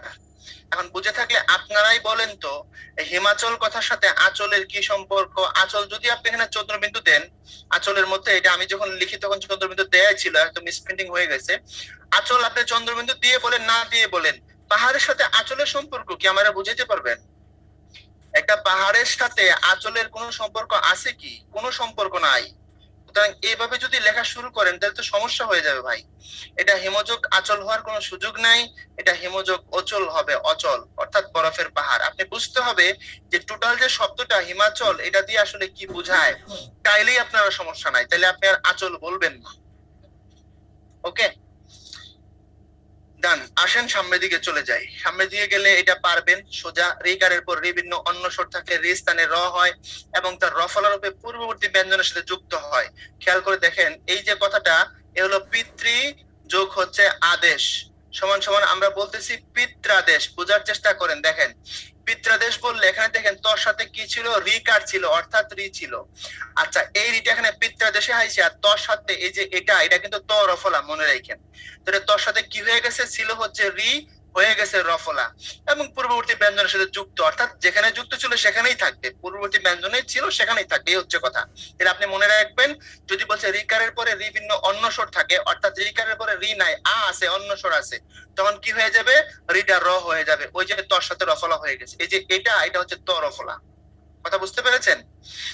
তারপর এখানে অ আর সাথে যদি এ ওই থাকে, আলটিমেট গন্তব্য ওই হবে, এটা দিয়ে আমাদের স্বরসন্ধি শেষ হয়ে যাবে। হিত যোগ এসি, হিতৈষী, অর্থাৎ অর সাথে এ ছিল, আলটিমেট গন্তব্য ওই হয়ে গেছে, এটা পারবেন। ঠিক একইভাবে জন যোগ এক, জনৈক, সদা যোগ এক, সদযোগ এফ, তারপরে হচ্ছে আপনার সদৈব, সদা যোগ এফ, সদৈব, মত যোগ ঐক্য, মতৈক্য, সর্বযোগ এফ, সর্বৈব, সর্ব যোগ এফ, সর্বৈব, তারপরে অতুল যোগ ঐশ্বর্য সমান সমান হচ্ছে অতুল ঐশ্বর্য। কথা বুঝতে পেরেছেন? এই হচ্ছে সদা যোগ এফ সমান সমান সদৈব, এই ছিল কথা। ডান ভাইয়া, আসেন আগে বাড়ি। স্বরসন্ধির এই রুলটা হচ্ছে সব থেকে ইম্পর্টেন্ট রুল। এতক্ষণ আমরা যা কিছু পড়লাম, সর্বৈব মানে হচ্ছে পুরোটা জুড়ে। যেমন উদাহরণ দিই, আপনি কারো কথা শুনলেন, কোনো চাপাবাজের কথা শুনলেন, শুনে আপনি পরবর্তীতে বললেন সে যা বলছে সব মিথ্যা বলছে, অর্থাৎ সে যা বলেছে তার আদ্যপান্ত আগা গোড়া ভেতরে বাইরে মানে অবরস খবরে সবকিছু মিথ্যা, এখানে সত্য বলতে কিচ্ছু নাই। আমরা সেটাকে বলি সে যা বলেছে সর্বৈব মিথ্যা বলেছে। আপনাদেরকে একটা সর্বৈব মিথ্যার উদাহরণ দিই, তাইলে বুঝবেন। ৭১ যখন আমাদের মুক্তিযুদ্ধ হচ্ছিল, মুক্তিযুদ্ধের সময় ইয়াহিয়া খান যখন যিনি পাকিস্তানের প্রেসিডেন্ট ছিলেন, উনি মোটামুটি অক্টোবর নভেম্বরের দিকে আইসাও রেডিওতে প্রচার করছেন সিচুয়েশন হচ্ছে নরমাল এবং আমাদের আলটিমেট গন্তব্য যেটা হচ্ছে নির্বাচিত সরকারের কাছে প্রতিনিধির কাছে ক্ষমতা হস্তান্তর করা। আপনারা ৭১ দিনগুলি পড়বেন, এটা পাবেন। সে বলছে আমাদের আলটিমেট গোল হচ্ছে কি, নির্বাচিত যারা জনপ্রতিনিধি আছে তাদের কাছে ক্ষমতা হস্তান্তর করা। তো ৭০ সালের ডিসেম্বরের মাঝামাঝিতে নির্বাচন হয়েছে। আপনি ৭০ নির্বাচনের ডিসেম্বর চলে গেল, আপনার হচ্ছে উপকূলীয় অঞ্চলে জানুয়ারিতে নির্বাচন হয়েছে ঘূর্ণিঝড়ের কারণে কিছু কিছু জায়গায়। জানুয়ারি নির্বাচনের আগেই আওয়ামী লীগ নিরঙ্কুশ বিজয় লাভ করছে, ঠিক আছে। তারপরে বুঝলাম জানুয়ারি হয়েছে 25শে জানুয়ারি, সেটাও গেল। আপনি জানুয়ারি যায়, ফেব্রুয়ারি যায়, মার্চ চলে যাচ্ছে, আপনি ক্ষমতা হস্তান্তর করতে পারলেন না ১.৫-২ মাসেও। তারপরে যুদ্ধ শুরু হয়ে যাওয়ার ৫-৬ মাস পরে এসে বলতেছেন আমাদের আলটিমেট গোলটা আগের মতো রয়ে গেছে, সেটা কি, নির্বাচিত প্রতিনিধির হাতে ক্ষমতা হস্তান্তর করা। এত গোয়েবলস কেও ফেল মেরে দিছে। এটারে বলা হয় সর্বৈব মিথ্যা। আদ্যপান্ত যা কিছু আছে অবরে সবরে 100%। কথা বুঝতে পেরেছেন? সর্বৈব মানে কি, পুরোটা। ওকে, তারপরে দেখেন আমি বলছিলাম যে স্বরসন্ধির এই জায়গাটাই সব থেকে ইম্পর্টেন্ট রুল, একটু আগেই বলছিলাম। দেখেন এটা একটু মনোযোগ দিয়ে বুঝেন। এটা যদি পরে বলেন যে আবার বুঝান, আবার বুঝাবো না, একবারই বলবো। দেখেন মনোযোগ দিয়েন কিন্তু, হ্যাঁ। বলছে এ ওই বা ও ও কারের পরে এ ও স্থানে যথাক্রমে অয় আয় এবং ও ও থাকবে যথাক্রমে অব আব হয়। আপনি রুলটা পড়লে শরীরটা জিম মেরে উঠবে। এখন এত কিছু বোঝার দরকার নেই, আমি আপনার সাথে পড়ে একটু বুঝেন। দেখেন নে যোগ অন, কথাটা বুঝেন। নে কি আছে ভাইয়া, এ। নে যোগ অন কি হয়ে গেছে, নয়ন। আপনি আমার সাথে, আমি আপনাকে শুনতে পাই না কিন্তু আপনি বলেন নয়ন নয়ন। এখানে একটা অয় আছে, খেয়াল করে দেখেন, রাইট? তো নিয়ম এটাই বলছে এ ওই ও ও এর ক্ষেত্রে যদি এ থাকে তার জন্য হবে ওই। তাহলে নয়ন এ আছে তার জন্য হচ্ছে নয়ন অয়, মিলে গেল। আচ্ছা, তাইলে ওই যদি থাকে তার জন্য হবে আয়। এবার আসেন ওইয়ের উদাহরণে যাই। দেখেন গই যোগ অক, গই এখানে কি আছে, ওই। গই যোগ অক গায়ক, আমার সাথে উচ্চারণ করেন, গায়ক গায়ক। তাহলে এখানে কি আছে, গায়, আয় আছে একটা। আমরা একটা পার্ট বুঝলাম, যদি এ থাকে তার জন্য হবে অয়, যদি ওই থাকে তার জন্য হবে আয়। এবার মনে রাখেন যদি ও থাকে তার জন্য হবে অব। যেমন দেখেন লো যোগ অন, লো ও, লো ও, লো যোগ অন লবণ, লব, অব চলে আসছে, রাইট? আচ্ছা, যদি ও থাকে তার জন্য হবে আব। এখন আসেন খেয়াল করেন, বলেন পৌ যোগ অক, পৌ কি আসছে ভাইয়া, পৌ। পৌ যোগ অক পাবব, তার জন্য পাপ। দেখেন একটা হচ্ছে আব। তাহলে আমরা ক্লিয়ার হইলাম, যদি এ থাকে তার জন্য অয়, যদি ওই থাকে তার জন্য আয়, যদি ও থাকে তার জন্য অব, যদি ও থাকে তার জন্য আব। That was final. বুঝতে পেরেছেন কিনা বলেন? এটা কিন্তু একটু পরে আবার কাজে লাগতে পারে। ক্লিয়ার হয়েছে ভাইয়া? বলেন ক্লিয়ার কিনা বলেন। ওকে, ডান। এখন আসেন নিপাতনের সিদ্ধ। সন্ধি থেকে যত কোশ্চেন আসছে তার মধ্যে প্রচুর কোশ্চেন আসছে কই থেকে, নিপাতনের সিদ্ধ থেকে। বলছে কতগুলো সন্ধি কোনো নিয়ম অনুসারে হয় না, এগুলোকে নিপাতনের সিদ্ধ বলা হয়। কথা বুঝতে পেরেছেন? এখন প্রশ্ন হলো নিপাতনের সিদ্ধ কেন বলা হয়, এটা নিয়ে আমাদের মাঝে অনেকের মাঝে কনফিউজ আছে। আমি আপনাকে সহজ কথা বলি, নিপাতনের সিদ্ধ মানে কি। মনে রাখবেন, হওয়ার কথা ছিল একরকম, হয়ে গেছে আরেক রকম। আমার সাথে বলেন, হওয়ার কথা ছিল একরকম, হয়ে গেছে আরেক রকম। এরকম বোঝার জন্য বলছি আর কি। নিয়ম অনুসারে হয় না বললে আপনি বুঝবেন না হয়তোবা। হওয়ার কথা ছিল একরকম, হয়ে গেছে আরেক রকম। একটা উদাহরণ দিই, এখানে একটা গল্প আছে, দেখেন আগে গল্পটা বলি, আমি আন্ডারলাইন করে দিচ্ছি।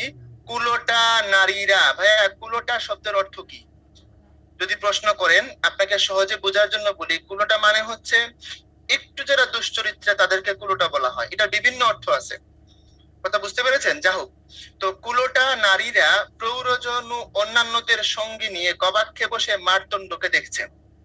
তাহলে এখান থেকে হলো কুলোটা, এখানে প্রৌঢ়, এখানে অন্যান্য, এখানে হচ্ছে গবাক্ষ, এখানে হচ্ছে মারদণ্ড, এখানে শুদ্ধোধন, এখানে গবেন্দ্র, এখানে অক্ষহিনী, এরপরে হচ্ছে বিম্বষ্ঠ।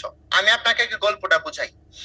কিছু কুলোটা মেয়ে বুইরা বুইরা প্রৌঢ় বৃদ্ধ কিছু মানুষ এবং আরো অন্যান্যদের সাথে নিয়ে বসেছিল কোথায়? গবাক্ষে। গবাক্ষে মানে কোথায়? জানালায়। গবাক্ষ কথার অনেক ধরনের অর্থ আছে, তো আমরা গবাক্ষ গরুর চোখ না, জানালাতে ব্যবহার করি। অর্থাৎ কুলোটা কিছু মেয়ে বৃদ্ধদের নিয়ে এবং অন্যান্যদের সাথে নিয়ে বসেছিল জানালায়, আর দেখছিল কাকে? মারদণ্ডকে বা সূর্যকে। অন্যদিকে শুদ্ধোধন নামের একজন ভদ্রলোক, সে কি করছে? একটা বিম্বষ্ঠ মেয়েকে কিডন্যাপ করবে। বিম্বষ্ঠ মানে বিম্বযোগ ওষ্ঠ, বিম্বষ্ঠ মানে একটা মেয়ের ঠোঁট হচ্ছে লাল, তাকে সে কি করবে? কিডন্যাপ করে নিয়ে আসবে। ওষ্ঠ শব্দের অর্থ ঠোঁট, লাল ঠোঁটের মেয়েকে সে কিডন্যাপ করবে। এখন তার সাহস হচ্ছে না, যদি আমি একা একা যাই আর তার বয়ফ্রেন্ড হচ্ছে শাকিব খান, আমারে মায়েরা শেষ করে দিব। সে যে শুদ্ধোধন বলছে কাকে? গবেন্দ্রকে, বলছে চল তাকে যে কিডন্যাপ করে নিয়ে আসি। গবেন্দ্র বলতেছে আমি আর তুই গেলে হবে না, সাথে অক্ষহিনী নেওয়া লাগবে, অর্থাৎ সেনাবাহিনী নেওয়া লাগবে। অক্ষহিনী শব্দের তো সেনাদল। তো শুদ্ধোধন গবেন্দ্রকে সাথে নিছে, সেনাদল সাথে নিছে, নিয়ে কাকে কিডন্যাপ করতে যাচ্ছে? বিম্বষ্ঠ লাল ঠোঁটের একটা মেয়েকে কিডন্যাপ করতে যাচ্ছে। গল্পটা হলো এই। এখন আসেন, এগুলো নিপাতনে সিদ্ধ কেন? আমি আপনাকে কয়েকটা করে দেই, সবগুলো করে দিব নাকি কয়েকটা করে দিব? আপনারা বলেন তো দেখি। এখন আসেন, এই হলো কুল, তারপরে হলো অটা। ভালো মতো দেখেন, সব করে দেন। এই এদেরকে মনে করে আমি গুলি করি। আমি যদি সব করে দিই, আপনার কাজ কি? দেখেন, কুল যোগ অটা। ভাইয়া একটু মনোযোগ দেন। হ্যাঁ ভাইয়া, কুল ল, এখানে আছে হচ্ছে অ ধ্বনি, তার সাথে আছে হচ্ছে অ। বুঝে থাকলে বলেন, স্বরসন্ধির 1 নম্বর নিয়ম অনুযায়ী এই অ সাথে যদি অ হয়, দুটো মিলে কি হওয়ার কথা? আ হওয়ার কথা না? তাহলে শব্দটা হওয়ার কথা ছিল কিরকম? হওয়ার কথা ছিল কুলাটা। কিন্তু আমাদের ভাষায় শব্দটা কুলাটা নয়, শব্দটা কুলোটা হিসেবে প্রতিষ্ঠিত হয়েছে। এই জন্য আমরা এটাকে বলেছি নিপাতনে সিদ্ধ। কিন্তু দেখেন, স্বরসন্ধি কেন হইলো? কারণ স্বরসন্ধির ফাংশন এ অ আর অ মিললে, অর্থাৎ দুপাশেই যদি স্বরধ্বনি থাকে তখন আমরা সেটাকে কি বলি? স্বরসন্ধি বলি। আর দুপাশের কোন এক পাশে যদি ব্যঞ্জন আসে তখন তাকে আমরা ব্যঞ্জন সন্ধি বলি। অর্থাৎ স্বরসন্ধির শর্ত হলো ডানে বামে দুই পাশে স্বরধ্বনি থাকা লাগবে, তখন সেটা স্বরসন্ধি হয়। তো যেহেতু এখানেও অ এখানেও অ, এটা আলটিমেটলি স্বরসন্ধি, কিন্তু হওয়ার কথা ছিল কুলাটা, হয়ে গেছে কুলোটা। এই আটা আসার কথা ছিল কিন্তু সে আসে নাই, অ আর অ মিলে অ থেকে গেছে, যেটা সন্ধির নিয়মকে ভায়োলেট করছে। ব্যাস এই ছিল কথা। আমি যে আপনাকে বলছিলাম যে হওয়ার কথা ছিল একরকম, হয়ে গেছে আরেক রকম। এই হলো কথা, হওয়ার কথা ছিল কুলাটা, হয়ে গেছে কুলোটা। ঠিক কিভাবে? যদি আপনি প্রৌঢ়কে করেন, এ হচ্ছে প্র, তারপরে হচ্ছে আপনি সরি প্র, তারপরে হচ্ছে আপনার উড়ো, সমান সমান হওয়ার কথা ছিল কি? একটু বোঝার চেষ্টা করেন।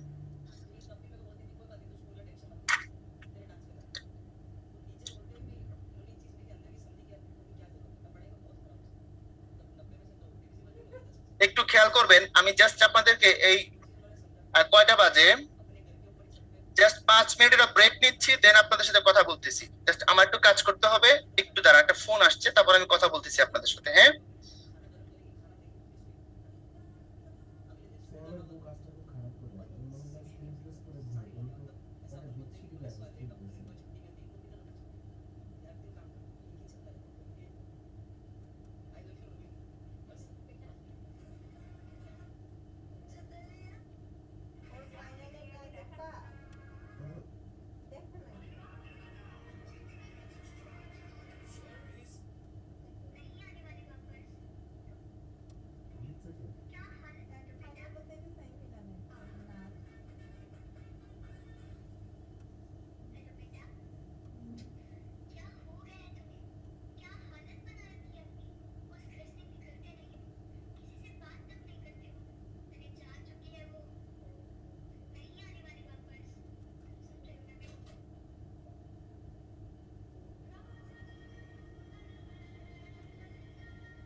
ওকে ভাই, আমার কল শেষ হয়ে গেছে, আপনারা আছেন তো না?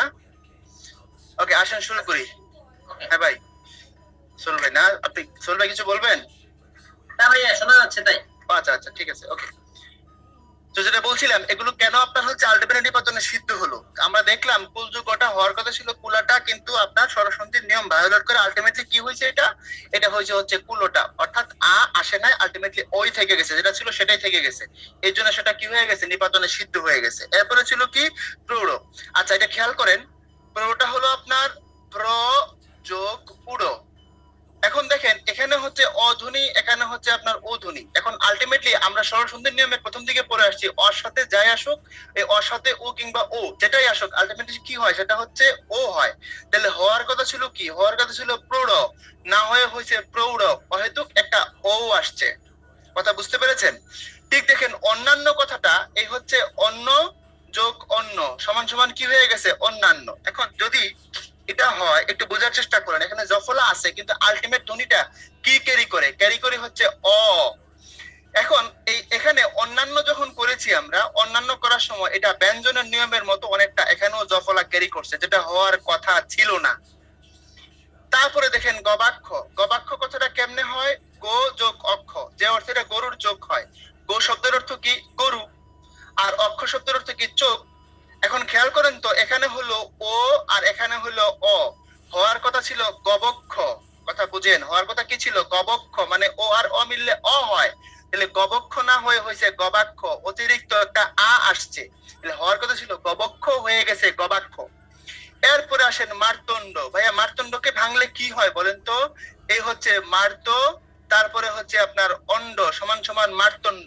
আচ্ছা, মার্ত আর অন্ড, অ আর অ মিললে হওয়ার কথা কি ছিল, হওয়ার কথা ছিল হচ্ছে আপনার মার তাণ্ড, কিন্তু মার তাণ্ড না হয়ে হয়েছে কি, মারতন্ড। এই হচ্ছে ফ্যাক্টর।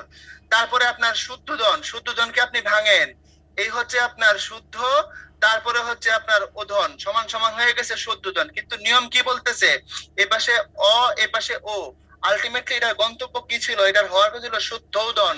একটা ঔকার আসার কথা ছিল কিন্তু ঔকার আসে নাই, স্বরসন্ধির নিয়ম ভায়োলেট করছে, শুদ্ধোদন না হয়ে হয়েছে শুদ্ধোদন। এই জন্য এটাও নিপাতনে সিদ্ধ। তারপরে গবেন্দ্র, এখানে গো যোগ অক্ষ যেমন হয়েছে, গবেন্দ্রকে ভাঙলে কি হবে, গো যোগ ইন্দ্র। তা বুঝে থাকলে বলেন গো ও, আর এখানে হলো ই, গো আর সরি, এখানে হলো এই গো, তার সাথে হলো ও, তারপরে হলো আপনার ই। তাহলে হওয়ার কথা কি ছিল, হওয়ার কথা ছিল ভাইয়া গোবিন্দ্র, গোবিন্দ্র না হয়ে হয়েছে গবেন্দ্র। নিয়ম কি মানছে, মানে নাই। এবার আসেন অক্ষহীনী, এটা হলো আপনার এই অক্ষ যোগ ওহিনী। তো অক্ষ যোগ ওহিনী হওয়ার কথা ছিল অক্ষৌহিনী, সরস্বতী নিয়ম অনুযায়ী হওয়ার কথা ছিল অক্ষৌহিনী, কিন্তু অক্ষৌহিনী না হয়ে হয়েছে অক্ষহীনী। এই জন্য সে নিয়ম ভায়োলেট করছে। আর বিম্বষ্ট তো পারবে না, বিম্ব যোগ ওষ্ঠ বিম্বষ্ট, এটা হলো বিম্ব অ, আর এখানে কি ছিল ও, হওয়ার হচ্ছে বিম্বষ্ট। ও আর ও মিললে তো ঔধ্বনি আছে, আলটিমেট ধ্বনিটা কি হইতো, ও হইতো, আমরা একটু আগে পড়ে আসছি। কিন্তু আলটিমেট ধ্বনি বিম্বষ্ট না হয়ে হয়েছে বিম্বষ্ট, অর্থাৎ ও থেকে গেছে। দ্যাটস হোয়াই এটা নিপাতনে সিদ্ধ। মেসেজ ক্লিয়ার আমার ভাইয়েরা? ক্লিয়ার হইলে আমাকে একটু চ্যাট বক্সে বলে দেন।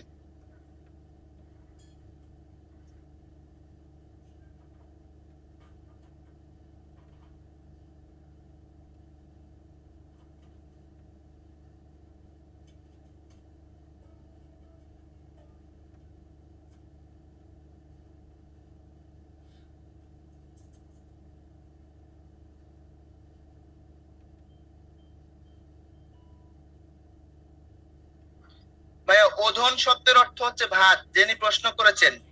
এই যে ওদন, ওদন মানে আমরা যে চাল খাই বা ভাত খাই, এটার একটা সমার্থক শব্দ আছে ওদন, এটা হচ্ছে সেই ওদন। ওকে, আমাদের স্বরসন্ধি পড়তে চলে গেছে 1 ঘন্টা, কি হবে বলেন তো? এরপরে ব্যঞ্জন সন্ধি, তারপরে কারক, আল্লাহ সহায় থাকো। এবার আসেন ব্যঞ্জন ধ্বনি, ব্যঞ্জন সন্ধি।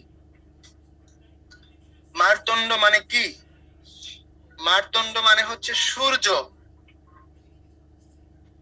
মারতন্ড মানে হচ্ছে সূর্য। আচ্ছা, তনয় মনে অনেক কষ্ট পাইছেন। আচ্ছা, এবার আসেন,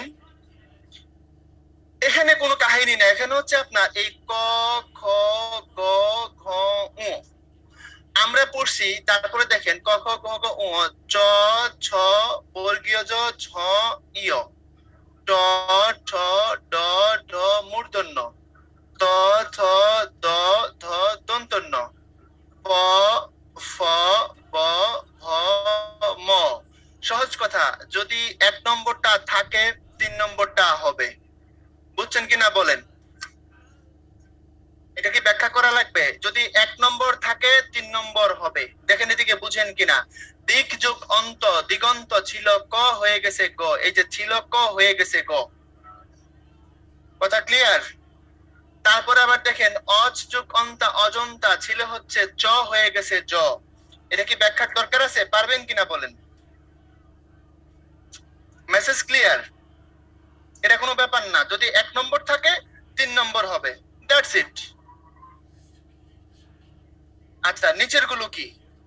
নিচের গুলো হচ্ছে আপনার বাগিশ, বাক যোগ ইস, বাগিশ, যিনি সুন্দর করে কথা বলেন, তজ্জকন্ত তদন্ত। আচ্ছা, আর এটার জন্য আপনার ইয়ে থাকবে, টুইস্ট থাকবে, কারণ কাহিনী আছে পরে। কৃতযোগ অন্ত কৃদন্ত, সদাযোগ আনন্দ সদানন্দ, কিন্তু এটা কি হয়েছে, সৎ এটা দিয়ে করছে, এর জন্য এটা আপনার বইয়েও আছে। এটা ব্যঞ্জন হওয়ার থেকে আপনার স্বর হওয়া বেশি যুক্তিযুক্ত, এটাকে স্বর হিসাবে দেখেন। সৎযোগ উপায় সদোপায়, সৎযোগ উপদেশ সদোপদেশ, জগৎ যোগ ইন্দ্র জগদীন্দ্র, এই হচ্ছে ব্যাপার। কথা ক্লিয়ার ভাইয়া? তারপরে আসেন সামনে গেলে কি হবে, ব্যঞ্জন ধ্বনি। এখন থেকে আমরা মোটামুটি 4-5টা রুল আমরা যেটা পাবো, সেটা হচ্ছে আমরা বারবার দেখবো আপনার হচ্ছে দ্বিত্ব হবে। দ্বিত্ব তো বুঝেন, দ্বিত্ব হবে মানে হচ্ছে ডাবল হবে, থাকবে একটা পরে সেটা ডাবল হয়ে যাবে। এখন থেকে সামনের দিকে রুলগুলো কি দেখবো, খালি ডাবল দেখবো। মনোযোগ দেন, দেখেন যদি বলছে স্বরধ্বনির পর যদি ছ থাকে, উক্ত ব্যঞ্জনধ্বনিটা কি হয়, ডাবল হয়ে যায়। দেখেন স্বরধ্বনি মানে কি, অ আ ই এগুলো স্বরধ্বনি। তো অ আ এর পরে যদি ছ থাকে তখন কি হয়ে যাবে, ডাবল হয়ে যাবে। একটু বোঝার চেষ্টা করেন, ক সাথে অ আছে, স্বরধ্বনি থাকার পরে ছ ডাবল হয়ে গেছে। আ সাথে ছ ছিল, তারপরে ডাবল হয়ে গেছে। পুরি ইর সাথে ছ ছিল, ডাবল হয়ে গেছে। আমরা সহজ কথা বুঝবো, স্বরধ্বনি অ আ ইর সাথে যদি কি আসে, ছ আসে, তখন কি হয়ে যাবে, সেটা ডাবল হয়ে যাবে। ঠিক সেম মুখ যোগ ছবি, বি যোগ ছেদ, পারবেন, এগুলোর বলার দরকার হবে না বোধহয়। আলোক যোগ ছটা, প্রতিযোগ ছবি, বৃক্ষ যোগ ছায়া, আ যোগ ছাদন, এটা আস হবে না, এটা হবে আ যোগ ছাদন। এটা নিয়ে আবার বেশ লাগাই দিয়েন না। প্রযোগ ছদ প্রচ্ছদ, সযোগ ছন্দে, অনুযোগ ছেদ। আচ্ছা, এরপরে আসেন, এখানেও আবার ডাবল বলছে তদ, এরপরে যদি চ ছ থাকে তখন তদর জায়গায় কি হয়, চ ছয়। এত বোঝার দরকার না, দেখেন বলছে ত অথবা দ যদি থাকে, দেখেন এখানে ত ত ত দ, তাহলে ত দর পরে যদি কি থাকে, চ ছ থাকে, তখন আলটিমেট ধ্বনিটা কি হবে, দেখেন ত এবং দর জায়গায় কি হয়ে যাবে, চ হয়ে যাবে। বোঝার চেষ্টা করেন, আমি বললাম বিপদ, এই যে দ পাইলাম, তারপরে বললাম কি, ছায়া। আচ্ছা, বানানোর সময় কি বানালাম, বানালাম বিপ, এই দেখেন প আছে, কিন্তু বিপদ ছায়া বলার সময় প আছে না চলে গেছে, গায়েব হয়ে গেছে, তাহলে দর জায়গায় কি হয়ে গেল, ডাবল হয়ে গেল। কথা এটাই বলেছিলাম, তদর জায়গায় যদি চ ছ থাকে, আলটিমেটলি তদটা কি হয়ে যাবে, চ ছতে ডাবল হয়ে যাবে। আমার বাসার কাছের মসজিদ, আজান অবশ্যই আমার একটু নীরবতা পালন করতে হবে।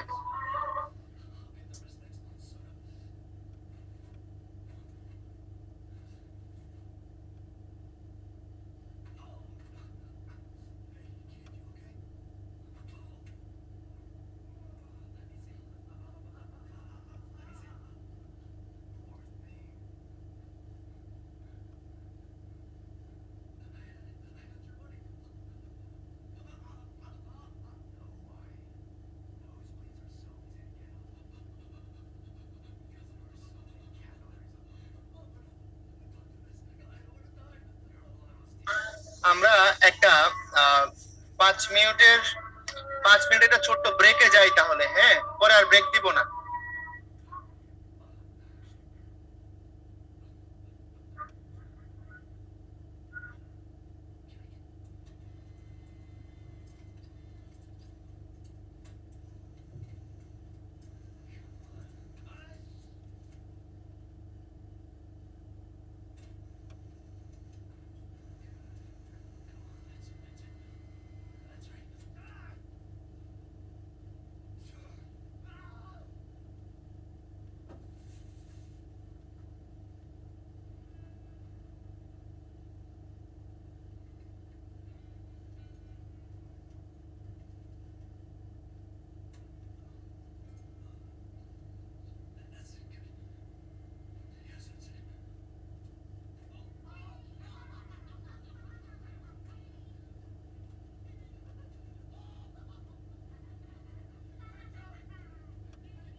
ওকে ভাই, আমাদের ব্রেক টাইম ওভার, আমরা শুরু করতে পারি।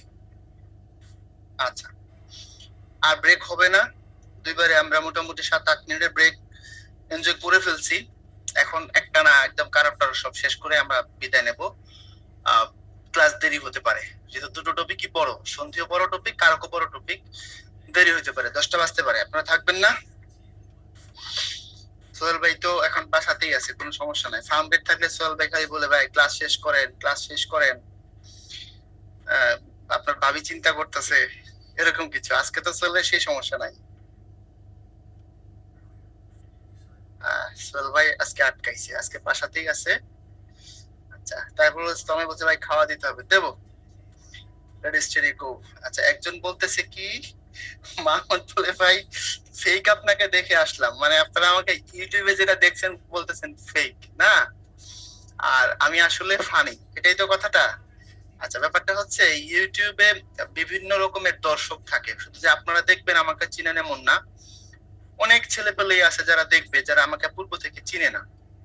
এখন মানুষের তো আসলে নানা মুনির নানা মত। একজন এমবি খরচ করতে আসবে, আমি যদি একটু ফান করি, তার জন্য 1 মিনিট সময় বেশি লাগে, তার এমবি খরচ হবে, সে বলবে যে ভাই খালি একটু ফান করলো, আমার এমবিটা নষ্ট করলো, ইত্যাদি ইত্যাদি। তো সেসব কিছু বিবেচনায় নিয়ে আমরা ইউটিউবে একদম খালি পড়াইছি, আর কিছু বলি নাই। বুঝতে পারছেন? এই আর কিছু না ভাইয়া। আচ্ছা, আসেন আমরা যেটা নিয়ে কথা বলছিলাম। তাহলে দেখেন উচ্চারণের সন্ধিটা কি হবে, উদ যোগ চারণ, উচ্চারণ। এখান থেকে আপনাদেরকে নতুন কথা জানাতে চাই, একটু দেখেন। এই শরৎচন্দ্র, এটা কিন্তু মূলত সন্ধি করলে কিন্তু এমন হবে, নিয়ম অনুযায়ী দেখেন, এই হচ্ছে শরৎ, আর তারপরে হচ্ছে আপনার চন্দ্র, তাই না? তো নিয়মে কি বলছিলাম, ত তো যদি থাকে অথবা দ দ যদি থাকে, ত তো এর পরে যদি চ ছ যেটাই আসুক, আলটিমেটলি কি হবে, সেটা ডাবল হবে, তাই তো? তো ডাবল যদি হয়, এ হচ্ছে ত, এই হচ্ছে যে, অর্থাৎ ত আসছে আর হচ্ছে চ আসছে, তাহলে তর সাথে চ আসলে কি হয়, চ চ হয়। তা আলটিমেট কাহিনী যেটা হওয়ার কথা, সেটা কি হওয়ার কথা, সেটা হওয়ার কথা হচ্ছে আপনার শরৎচন্দ্র। কিন্তু না, আমাদের শরৎ বাবু, আমাদের বাংলা সাহিত্যের অপরাজেয় কথা শিল্পী, উনি ওনার নামটাকে সন্ধিতে আবদ্ধ করেন নাই, উনি এভাবেই লিখেন শরৎ চন্দ্র চট্টোপাধ্যায়। কথাটা কি বুঝতে পেরেছেন আমি কি বলেছি? কিন্তু সন্ধিজাত শব্দ হিসেবে আপনি যদি সেটাকে কি করেন, শরৎকালের চাঁদ, শরৎচন্দ্র কথার অর্থ তো এটাই হয় নাকি, শরতের চাঁদ। কিন্তু আলটিমেটলি আপনাকে লিখলে এরকম লিখতে হতো, কিন্তু শরৎ বাবু সেটাকে কি করেছেন, মানেন নাই, উনি যেমন আছেন সেমনই রেখে দিচ্ছেন। এটা মাথায় রাখেন। আর বাকিগুলো সৎযোগ চরিত্র, তৎযোগ ছবি, তৎছবি, এগুলো পারবেন। এরপরে দেখেন আবার ডাবল, অর্থাৎ বলছে তদ, এরপরে যদি জ জ থাকে, তাহলে তদর জায়গায় কি হয়ে যায়, বর্গীয় জ হয়ে যায়। এই যে দেখেন ত দ, তার সাথে পরে কি থাকে, যদি জ বা জ থাকে, ঝ থাকে, আলটিমেটলি কি হয়ে যায়, এই যে এইটা হয়ে যায়, অর্থাৎ সজ্জন বিপজ্জাল কুচ্ছুটিকা। বাস, আপনি দেখবেন কি আছে কি হইছে। কুচ্ছুটিকা শব্দের হচ্ছে কুয়াশা ভাইয়া, কুয়াশা। এরপরে আসেন বলছে তদ, এরপরে যদি ল থাকে তখন কি হয়ে যায়, ডাবল হয়ে যায়, অর্থাৎ এই যে তল পরে যদি ল থাকে, আলটিমেটলি সেটা কি হয়, ডাবল হয়। ওই যে আপনাদেরকে দ্বিত্বর কথা বলছিলাম, সেই দ্বিত্ব।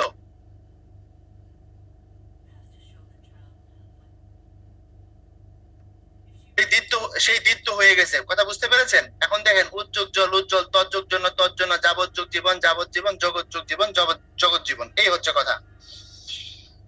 তারপরে আসেন আবার এখানে দেখেন, তোর সাথে ল থাকলে সেটা কি হয়ে যায়, ডাবল হয়ে যায়। উদ্যোগ লেখ, উদ্যোগ লিখিত, উদ্যোগ লেখ্য, উদ্যোগ লঙ্ঘন, উল্লঙ্ঘন। সোজা কথা, যদি তদর পরে ল থাকে, আলটিমেটলি কি হয়ে যাবে, লটা ডাবল হয়ে যাবে। এই হচ্ছে ব্যাপার। আচ্ছা, একজন বলছে কথা শুনে মনে হয় চিকন, ইউটিউবে দেখছেন আমি মোটা। আমি মোটা কই, আমি হেলদি, কি বলেন এগুলো? তারপরে আসেন, আপনাদের বলছিলাম যদ্যপি শব্দের সঠিক সন্ধি বিচ্ছেদ কোনটি, দেখি পারেন নাকি, একটু আগে বলে আসছিলাম, করে দেন। মাহমুদ, ব্যঞ্জন সন্ধি মানে হচ্ছে আপনার, আমরা যা পড়তেছি তার 80% সময় দেখবেন ডাবল ডাবল ডাবল, খালি ডাবল হবে। ডাবল করে দেখেন, ব্যঞ্জন মানে ডাবল। যদ্যপি এখানেও যদি আপনারা 100% করতে না পারেন, এটা দুঃখের বিষয় হবে।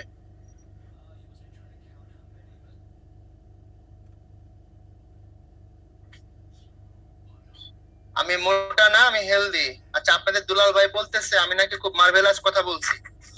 আমি যে আমাকে মোটা বলি নাই, হেলদি বলছি, এটা নাকি মার্ভেলাস। এটা মার্ভেলাস হবে কেন? এটা হচ্ছে সত্য কথা, এটা ফ্যাক্ট। ঠিক আছে, এটা হচ্ছে ফ্যাক্ট।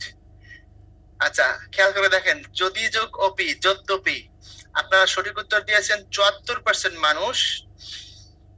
আচ্ছা, যদ্য যোগ অপি কেন দিলেন? বলেই তো আসছিলাম, যদি যোগ অপি যদ্যপি। যদ্যপি শব্দের অর্থ হচ্ছে আপনার যদিও। ওকে,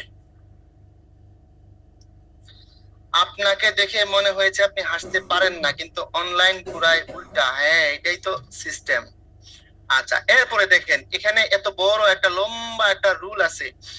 এই রুল যদি আপনি পড়েন, যদি আপনি এই রুল পড়েন, তাইলে কিন্তু আপনার বোঝা কষ্ট হয়ে যাবে। আমি আপনাকে এখানে আমাদের 25টা বর্গীয় বর্ণ আগে লিখি, তারপরে আমি আপনাকে বুঝাই দেব। দেখেন দেখেন, ক, খ, গ, ঘ, ঙ। আমরা ধ্বনি বর্ণের মধ্যে পড়ে আসছিলাম, আবার এখানে একটু কাজে লাগবে। চ, ছ, বর্গীয় জ, ঝ, তারপরে ইয়, ট, ঠ, ড, ঢ, মূর্ধন্য, ত, থ, দ, ধ, দন্তন্য, প, ফ, ব, ভ, ম। এই ছিল ব্যাপার। এখন আপনারা জানেন যে এই প্রথম দুইটা হচ্ছে অঘোষ। যদি কনফিউশন থাকে বলেন, আমি এটা ক্লিয়ার করে তারপর সন্ধিতে যাব। প্রথম দুইটা হচ্ছে অঘোষ, মানে স্বরতন্ত্রী কম কাঁপে। আর পরের যে তিনটা, সেগুলো হচ্ছে আপনার ঘোষ, অর্থাৎ স্বরতন্ত্রী কিছুটা বেশি কাঁপে উচ্চারণ করার সময়। তাহলে প্রথম দুইটা হচ্ছে অঘোষ, পরের তিনটা হচ্ছে ঘোষ। এটা আমরা প্রত্যেককে জানি। এবার অল্প প্রাণ মহাপ্রাণের হিসাবটা যদি করি, তাহলে প্রথমটা হলো আপনার অল্প প্রাণ, তারপরেরটা হলো আপনার মহাপ্রাণ, তারপরে আবার অল্প প্রাণ, তারপরে আবার মহাপ্রাণ, তারপরে আবার অল্প প্রাণ। এইটুকু আপনারা জানেন কিনা বলেন? আচ্ছা ঝিনুক, আপনি ইউটিউবে উত্তরণে যাবেন, বিশেষ উত্তর, শুধু উত্তরণ লিখে সার্চ দিবেন। এই হলো উত্তরণ, লিখে ওখানে সার্চ দিয়ে বের করে ফেলবেন। একটু দেখেন আপনারা কি এই ঘোষ অঘোষ অল্প প্রাণ মহাপ্রাণটা ক্লিয়ার আছেন কিনা? যদি স্বরতন্ত্রী বেশি কাঁপে আমরা ঘোষ বলি, যদি স্বরতন্ত্রী কম কাঁপে আমরা অঘোষ বলি। আর অল্প মহার হিসাবে আপনাদেরকে বিস্তারিত বুঝাইছিলাম, অল্প মহা, অল্প মহা, অল্প, অর্থাৎ অর্ডার অফ দ্য নেচার কম থেকে শুরু হয়ে বেশির দিকে যাবে। প্রথম দিকে অঘোষ হয়, পরের দিকে ঘোষ হয়, কম থেকে শুরু বেশির দিকে গেছে। আবার দেখেন, প্রথমটা অল্প, তারপরেরটা মহা, তাহলে কম থেকে শুরু বেশির দিকে যাবে, ঠিক না? অল্প মহা, অল্প মহা, এই তো। এখন খেয়াল করবেন, আপনি এবার এই রুলটা পড়েন, দেখেন এবার বুঝেন কিনা। শুধুমাত্র আপনার এই রুলটা এটার সাথে ম্যাচ করেন না, তারপরে বইয়ে কেন আছে আমি জানি না, কেউ জানতে পারলে আমাকে জানাবেন, কৃতজ্ঞ থাকবো। ব্যঞ্জন ধ্বনি সমূহে যে কোনো বর্গের অঘোষ অল্প প্রাণ ধ্বনি, যে কোনো বর্গ মানে আপনার এই কবর্গীয়, চবর্গীয়, টবর্গীয়, তবর্গীয়, পবর্গীয়, বর্গ তো 5টা আমরা জানি, প্রথমটার নামে সবগুলোর নাম হবে। তো বলছে ব্যঞ্জন ধ্বনি সময়ের যে কোনো বর্গের অঘোষ অল্প প্রাণ ধ্বনির, অঘোষ অল্প প্রাণ, খেয়াল করে দেখেন প্রথম দুইটা হচ্ছে অঘোষ অল্প প্রাণ, মানে হচ্ছে প্রথম বর্ণগুলো ক, চ, ট, ত, প, তার কথা যে বলছে।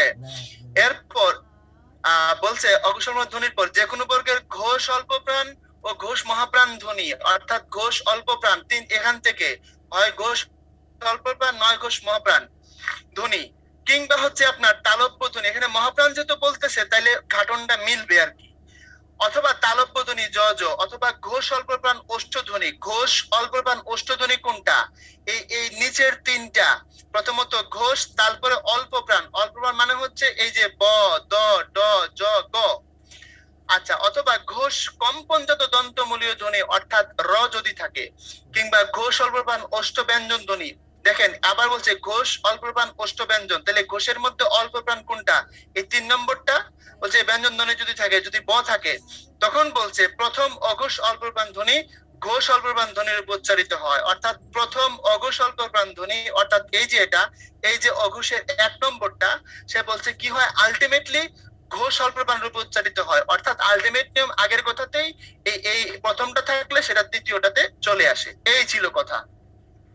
এখন আসেন একটু বোঝার চেষ্টা করেন। দেখেন, বাক যোগ দান, বাক দান ছিল ক, হইছে গ, ষট যোগ যন্ত্র হইছে ষড়যন্ত্র। এখন আপনি বলবেন ভাইয়া ট বুঝছি, এখানে তো ড, যেখানে ড আছে সেখানে ড শূন্য র কল্পনা করা হয়, কথা বুঝছেন? উদ্যোগ যোগ উদ্যোগ, এই যে ত ছিল জ ছিল, আলটিমেটলি কি হয়েছে, দ হইছে। উদ্যোগ বন্ধন উদ্বন্ধন, তাহলে কি হয়েছে, ব হইছে। উদ্যোগ রূপ তদ্রূপ, এ কি হয়েছে ভাইয়া, দ হইছে। Message clear? ঠিক সেম দিক যোগ বিজয়, দিক বিজয়, উদ্যোগদম, উদ্যম, উদ্যোগগার, উদ্গার, এগুলো পারবেন আশা করছি এবার। ওকে, একটু লম্বা কথা ছিল, কিন্তু আলটিমেট পয়েন্ট কি? আলটিমেট পয়েন্ট এখানেও ওইটার আচরণের কাছাকাছি, যেটা একটু আগে পড়ে আসলাম, 1 নম্বরটা থাকলে আলটিমেটলি 3 নম্বরটাতে যায়, খুব সামান্য ব্যতিক্রম ছাড়া। ওকে, তারপরে আসেন সামনের দিকে যাই।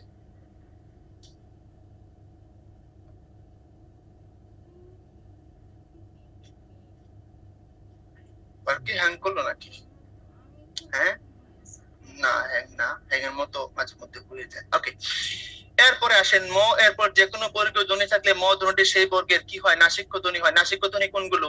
এই যে ক, খ, গ, খ, তারপরে হচ্ছে উ, তারপরে ইয়, মূর্ধন্য, দন্তন্য, ম।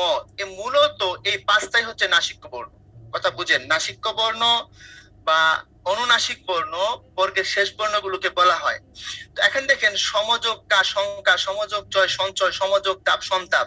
এখন সংখ্যা করার সময় এখানে হয়েছে হলো উ, সঞ্চয় করার সময় এখানে হয়েছে ইয়, সন্তাপ করার সময় এখানে হয়েছে দন্তন্য। অর্থাৎ বোঝাতে যাচ্ছে ম এরপর যে কোনো বর্গীয় ধ্বনি থাকলে, এই যে ম, ম, ম, এরপর যে কোনো বর্গীয় ধ্বনি থাকলে, ক থাকলে, ত থাকলে, ত থাকলে, আলটিমেটলি কি হয়? সেটা নাসিক্য বর্ণ হয়। অর্থাৎ নাসিক্য বর্ণ তো এগুলোই, ম বাদে বাকি যে কোনোটা হবে, এটাই বলছে। ঠিক এইভাবে কিমযুগ ভূত, কিমভূত, সমযোগ দর্শন, সন্দর্শন, কিমযোগ নর, এই হচ্ছে কিম যোগ নর সমান সমান হচ্ছে কিন্নর। তারপরে সমযোগ মান, সম্মান, সমযোগ ধান, সমযোগ নাশ, সন্ন্যাস।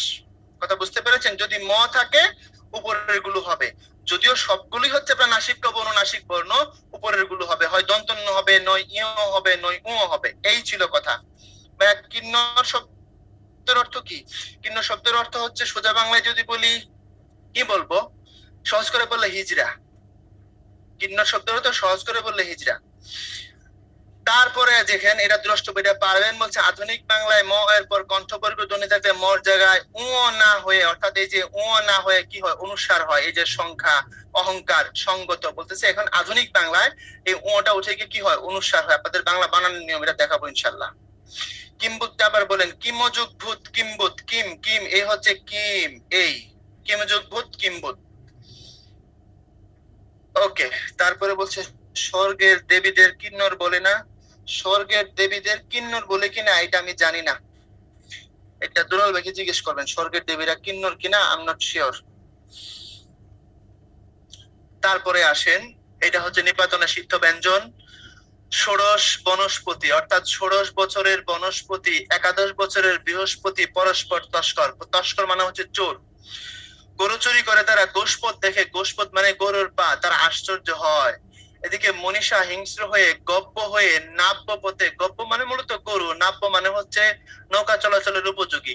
দুলোকের দেবতা পতঞ্জলি হরিশ্চন্দ্রের কাছে নালিশ করলো। নিপাতনের সিদ্ধ স্বরগুলা লিখে দিয়ে আসছে, ব্যঞ্জন গুলা দেবো না, আপনার নিজ দায়িত্বে পড়ে ফেলবেন, কারণ সময় পাবো না ভাই, সামনে অনেক কথা আছে। কিন্নর মনে হয় হিজড়াদের বলা হয়, সেটাই তো বললাম। ওকে, তারপরে আসেন আমরা বিসর্গ সন্ধি পর্ব। বিসর্গ পড়ার জন্য জাস্ট একটা জিনিস মনে রাখেন, বিসর্গ আপনারা জানেন 2 প্রকার। বিসর্গের যে রুলটা আমি আপনাদের এখানে রাখছি এটা খুব ইম্পর্টেন্ট, এখান থেকে আসে বেশি। বিসর্গ 2 প্রকার, একটা র জাত, একটা স জাত। র জাত মানে র থেকে জন্ম লাভ করছে, জাত শব্দের অর্থ জন্ম লাভ করা। স জাত মানে স থেকে জন্ম লাভ করছে। এখন যদি সহজ কথা বুঝে থাকেন, একটু অঙ্ক করি, যদি আমি অঙ্ক পারি না। মনে করেন আপনার ম্যাথে বলা আছে যে x + y = হলো 5, ধরেন আপনার মানটা দেওয়া আছে। আপনি সূত্র ভাঙানোর পরে যেখানে গিয়ে x + y পান, সেখানে আবার মান বসাই দেন কি 5, তাই তো? এটা আমরা করি, এটা প্রত্যেকে জানি আমরা। তাইলে এটাই করব আমরা। র থেকে যদি বিসর্গ এসে থাকে, যেখানে র পাবো তার বদলে বিসর্গ দিব, যেখানে স পাবো তার বদলে বিসর্গ দিব, এটাই, আর কিছু না। কথা বুঝতে পেরেছেন? অর্থাৎ মান বসাবেন। যদি র থেকে বিসর্গ এসে থাকে তাহলে র = বিসর্গ, যদি স থেকে বিসর্গ এসে থাকে তাহলে স = বিসর্গ। এই সোজা জিনিসটা মাথায় নেবেন, তাহলে বাকি কাজগুলো সহজে হবে। ঠিক একইভাবে দেখেন এখন, তাইলে এ হচ্ছে নম যোগ কার, নমস্কার। দেখেন আপনি যখন বলেন নমস্কার, একটা স আসে না? আপনি কি করবেন? স বাদ দিয়ে বাকি দুইটাকে আলাদা করবেন, আলাদা করবেন। আলাদা করলে কি হবে দেখেন, আপনি করছেন নম আর করছেন কার, তাহলে বাকি থাকলো কি স। সর বদলে কি করবেন? বিসর্গ দিবেন, বাস। ঠিক একইভাবে যদি কাহিনীটা হয় পুরস্কার, পুরো যোগ কার, বাকি থাকলো কে স, তাকে বিসর্গ বানাই দিবেন, মান বসাইলেন, আর কিছু না। ঠিক কিভাবে এখানে দুর্বারকে আলাদা করবেন, দু আর বার, যেটা র হিসেবে উপরে রেফ হিসেবে অবস্থান করছিল পরে নিচে নামাবেন, নামায় বিসর্গ করবেন। ঠিক কিভাবে দু যোগ যোগ দুর্যোগ বাকি থাকলো র, ওকে বিসর্গ বানাই দিবেন, মামলা ডিসমিস। মনে রাখেন, এটা খুব আসে। আরেকটা মনে রাখেন, কখনো কখনো বিসর্গটা ওকার হয়ে যায়, কখনো কখনো বিসর্গটা অব্যাহত থাকে। ওকার হয়ে যায়, দেখেন সদ্যজাত 38 BCS এর কোশ্চেন, এখানে ছিল বিসর্গ, তার জন্য হয়েছে ওকার, অর্থাৎ এই ছিল সদ্য বিসর্গ, তারপরে হচ্ছে জাত। আমরা যখন লিখি তখন বিসর্গের বদলে একটা কি আনি, একটা ওকার আনি। এটা 38 এর কোশ্চেন।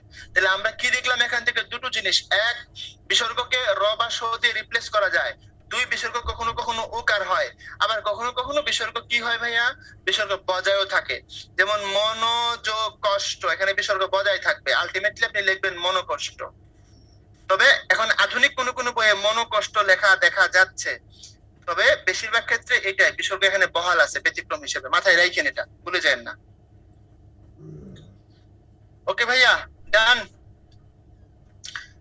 এখন আসেন কিন্নরের, সরি বাগাড়ম্বরের, বলছিলাম একটু আপনাদের জন্য টুইস্ট আছে, তখন বলি নাই। এখন বাগাড়ম্বরের সন্ধিটার উল্টা অ্যান্সার করে দেন, সময় 35 সেকেন্ড।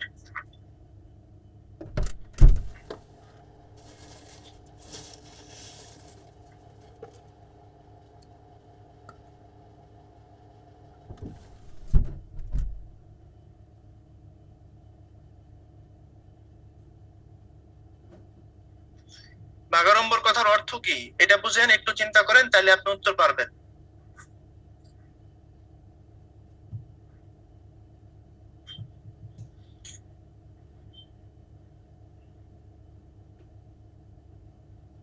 ওকে ভাইয়া, টাইম আপ, আর দেওয়া যাচ্ছে না।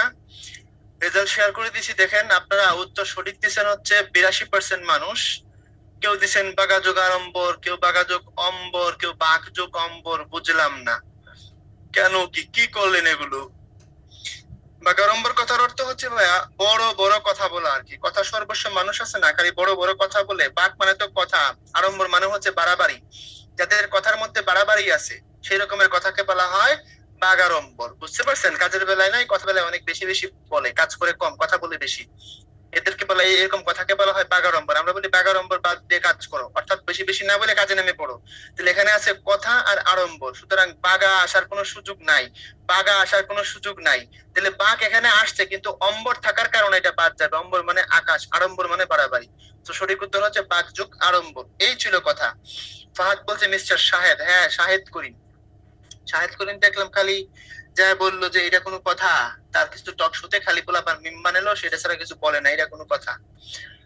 আচ্ছা দেখেন, দুরবস্থা, এটা সন্ধিটা আমরা কিছুক্ষণ আগে পড়ছিলাম। দুরবস্থা সন্ধি তাহলে কেমনে হবে দেখেন তো, সিস্টেম যদি অ্যাপ্লাই করেন তাহলে এই হলো দুরবস্থা, রিপ্লেস করে দিবেন। সদ্যজাত, তাহলে আমরা একটু আগে দেখে আসছি 38 এর কোশ্চেন, সদ্যযোগ জাত।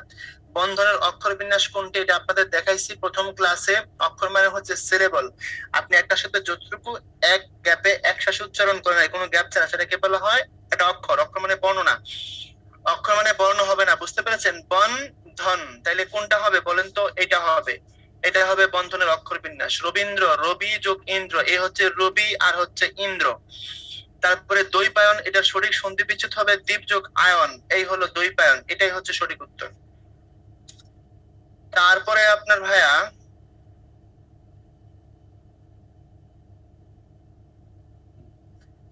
ব্যঞ্জন সাধিত সন্ধি পরস্পর কোন ধরনের সন্ধির দৃষ্টান্ত? এটা নিপাতনের সিদ্ধ, ওই যে পরস্পর তস্কর। বাগাড়ম্বর শব্দের সঠিক সন্ধি বিচ্ছেদ বাক যোগ আড়ম্বর। জনৈক শব্দটির সঠিক সন্ধি বিচ্ছেদ হচ্ছে জন যোগ এক। কোনটি নিপাতনে, কোন সন্ধিটি নিপাতনে সিদ্ধ? পরস্পর। প্রাতরাস এর সঠিক সন্ধি বিচ্ছেদ হবে প্রাত যোগ আস সমান সমান প্রাতরাস। তারপরে হচ্ছে আপনার সন্ধি ব্যাকরণের কোন অংশের আলোচ্য বিষয়? অবশ্যই ধ্বনিতত্ত্ব।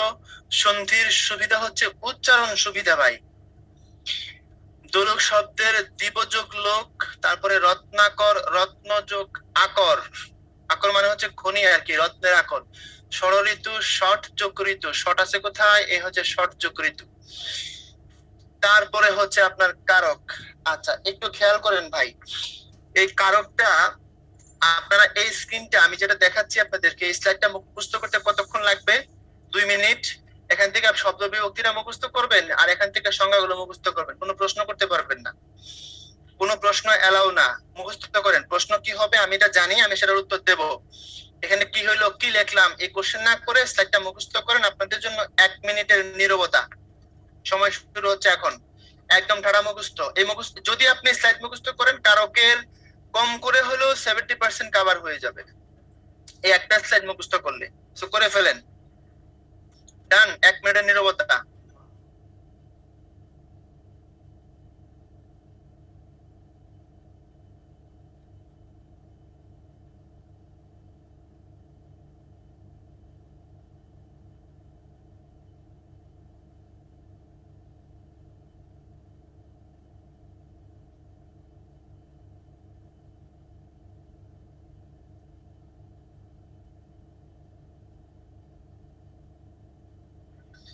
যাদের ডান হবে তারা ডান বলেন। ওকে, একজন বলছেন ডান। ডান, ওকে, থ্যাংক ইউ ভাই। যদি আপনি এটা মুখস্থ করে থাকেন তাহলে বাকি কাজ খুব কঠিন কিছু না। এখন কারকে আসলে আমরা কি করি, এটা হলো একটা প্রশ্ন। দেখেন, কারকে যদি আপনি যে শর্তগুলো আমরা দিলাম 1 থেকে 5, 6 পর্যন্ত শর্ত, মানে এগুলো কারকের সংজ্ঞা সবগুলো, আপনি সংজ্ঞাটা মিলাবেন আর তার সাথে দেখবেন কোন বিভক্তি আছে। অর্থাৎ যেখানে আপনাকে কারক নির্ণয় করতে বলবে, আপনি দেখবেন এখানে কারকের 6টা জায়গার কোন জায়গাটা ম্যাচ করে, কোন শর্তটা ফিল আপ করে, সে অনুযায়ী আপনি কি করবেন, কারক নির্ণয় করবেন। অর্থাৎ বুঝেন নাই যা বলছি, এখন আসেন বুঝাই দিচ্ছি, মনোযোগ দেন, একটু খেয়াল করেন ভাই। হ্যাঁ, রেডি? আর দরকার নাই। দেখেন, বোঝার চেষ্টা করেন। আমি বললাম যে একটা নাম বলি রনি। রনি চিঠি লিখে, বোঝার চেষ্টা করেন। অথবা আকাশে চাঁদ উঠেছে। অথবা রনি কলম দিয়ে চিঠি লিখে। 3টে বাক্যের দিকে একটু ভালো মতো তাকান। দেখেন, কারক আপনাকে বাক্যের কোনো একটা শব্দের নিচে দাগ দিয়ে বলবে এখানে কোন কারক আছে। অর্থাৎ কারকের 6টা সংজ্ঞার কোন জায়গাটা, এই জায়গায় আপনি পান। যে 6টা সংজ্ঞা আমি আপনাকে দেখাইলাম, 6টা সংজ্ঞার মধ্যে কোন জায়গাটা আপনি পান। এই যে এখান থেকে বললাম কর্তা বোঝালে কর্তৃকারক হয়, অর্থাৎ যদি কর্তার নিচে টান থাকে। কর্ম বোঝালে অর্থাৎ কর্মর নিচে টান থাকলে। আচ্ছা, যদি এমন জায়গায় দাগ যেটা দিয়ে যন্ত্র বোঝায়, সহায়ক বা উপায় বোঝায়, তখন সেটা করণ কারক হবে। যদি এমন জায়গায় দাগ হয় যেটা সময় বা স্থান, তখন অধিকরণ কারক হবে। আর আপনি যদি দেখেন মালিকানা ত্যাগ করে কোনো কিছু দিয়ে দিছে, এটা কোনো একটা জায়গায় টান নাও থাকতে পারে, অথবা টান যদি থাকেও আপনি পুরো বাক্য নিলে এটা সহজে বুঝবেন। যদি দেখেন মালিকানা ত্যাগ করে কোনো কিছু দেয়, যেমন মনে করেন আপনি ভিক্ষাওয়ালাকে সকালবেলা ভিক্ষা দিচ্ছেন 10 টাকা, পরের দিন আবার তাকে নাগাল পাইছেন, তারা কি বলবেন যে কাকা কালকে 10 টাকা দিছিলাম ফিরিয়ে দাও? আপনি বলবেন না। আপনি চিরকালের মতো সত্যবা মালিকানা ত্যাগ করে তাকে আপনি দিয়ে দিচ্ছেন। তাহলে ভিক্ষুককে ভিক্ষা দিলাম, পুরো বাক্য দেখে আমি বুঝতে পারছি, তাই তো? এরকম সত্যবা মালিকানা ত্যাগ করে দিয়ে দিলে তার নাম হয়ে যাবে সম্প্রদান কারক।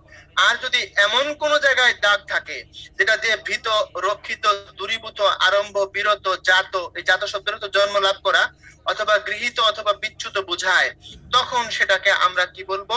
তখন সেটাকে আমরা বলবো হচ্ছে অধিক অপাদান কারক। কথা বুঝতে পারছেন? অর্থাৎ দাগ গুলো যেখানে থাকবে, ওই দাগ যে শব্দের নিচে দেওয়া থাকবে, ওই শব্দটা দিয়ে আপনি দেখবেন কারকের কোন শর্তটা ফিল আপ হয়। যে শর্ত ফিল আপ হয় ওই কারকের নামকরণ হবে, আর তার সাথে যে বিভক্তি থাকবে আপনি সেই বিভক্তির নামকরণ করবেন। কথা কি বুঝতে পারছেন? এটুকু বুঝে থাকলে ভাই বলেন, তারপরে আমি সামনে যাচ্ছি। মেসেজ ক্লিয়ার ভাইয়া?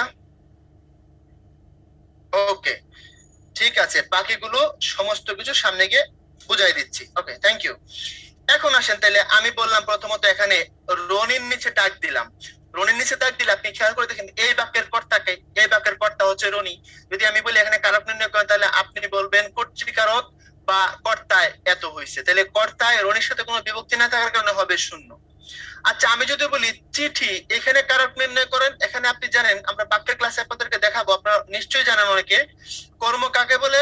কর্ম হচ্ছে বাক্যে যদি আপনি ক্রিয়াকে কি বা কাকে দ্বারা প্রশ্ন করেন, যে জবাব পাবেন সেটা হচ্ছে কর্ম। অর্থাৎ ইংরেজিতে যেটাকে আমরা অবজেক্ট বলি।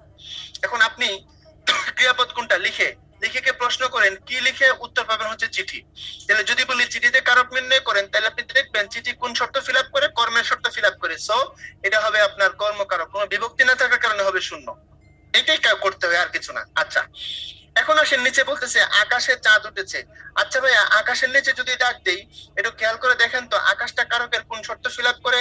আকাশটা জায়গা শর্ত ফিল আপ করে। তাহলে জায়গা হওয়ার কারণে এটা অবশ্যই হবে অধিকরণ কারক। আচ্ছা, যদি অধিকরণ হয় তার সাথে বিভক্তি কি আছে? এ আছে, আকাশ যোগ এ, অধিকরণের সপ্তমী। আচ্ছা, মনে করেন আপনাকে আকাশের জায়গায় বিভক্তি নির্ণয় করতে দিল না, আপনাকে ডাক দিয়ে দিল চাঁদের নিচে। এখানে আপনি কারক নির্ণয় করবেন, বিভক্তি নির্ণয় করবেন। এখন প্রশ্ন করেন উঠেছে, কি উঠেছে? উত্তর হবে চাঁদ উঠেছে। তাহলে এটা আবার হবে কর্ম, দেন শূন্য। কথা বুঝতে পেরেছেন? রনি কলম দিয়ে লিখে, রনির নিচে দাগ দিল না, চিঠির নিচে দাগ দিল না, দাগ দিল কলমের নিচে। তাহলে কলম কি ভাইয়া? কলম হলো হয় যন্ত্র, আপনি নয় সহায়ক, নয় আপনি উপায়। দেখেন ফেলতে পারতেছেন, কোথায় ফেলতে পারতেছেন? যন্ত্রতে।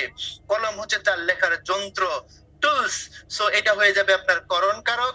এবং বিভক্তি হিসেবে তৃতীয় বিভক্তি, মনে রাখবেন তৃতীয় আর পঞ্চমী বাক্যের বাইরে বসে, বাকিগুলো শব্দের বাইরে বসে, আর বাকিগুলো শব্দের সাথে বসে। তাহলে এখানে হচ্ছে আপনার করণ কারক এবং তৃতীয় বিভক্তির মামলা। আপনাকে যেটা করতে হয় মূলত এই কাজটাই করতে হয়। এটুকু বুঝতে পারলে আমাকে ওয়াই বলে দেন।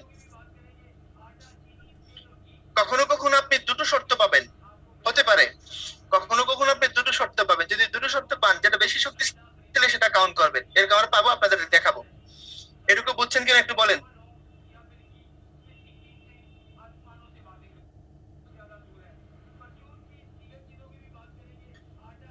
তাহলে ভাইয়া আসেন এরপরে তাহলে সামনের দিকে যাই। আমাদের অনেকগুলো প্র্যাকটিস আছে, আমি আপনাকে একটা একটা করে প্র্যাকটিস গুলো দেখাবো। দেখাইলে আপনাদের এতক্ষণ যেটা বলছি সমস্ত কথার বাস্তবতা খুঁজে পাবেন, আপনাদের ক্লিয়ার হয়ে যাবে। আসেন প্র্যাকটিস গুলো দেখাই।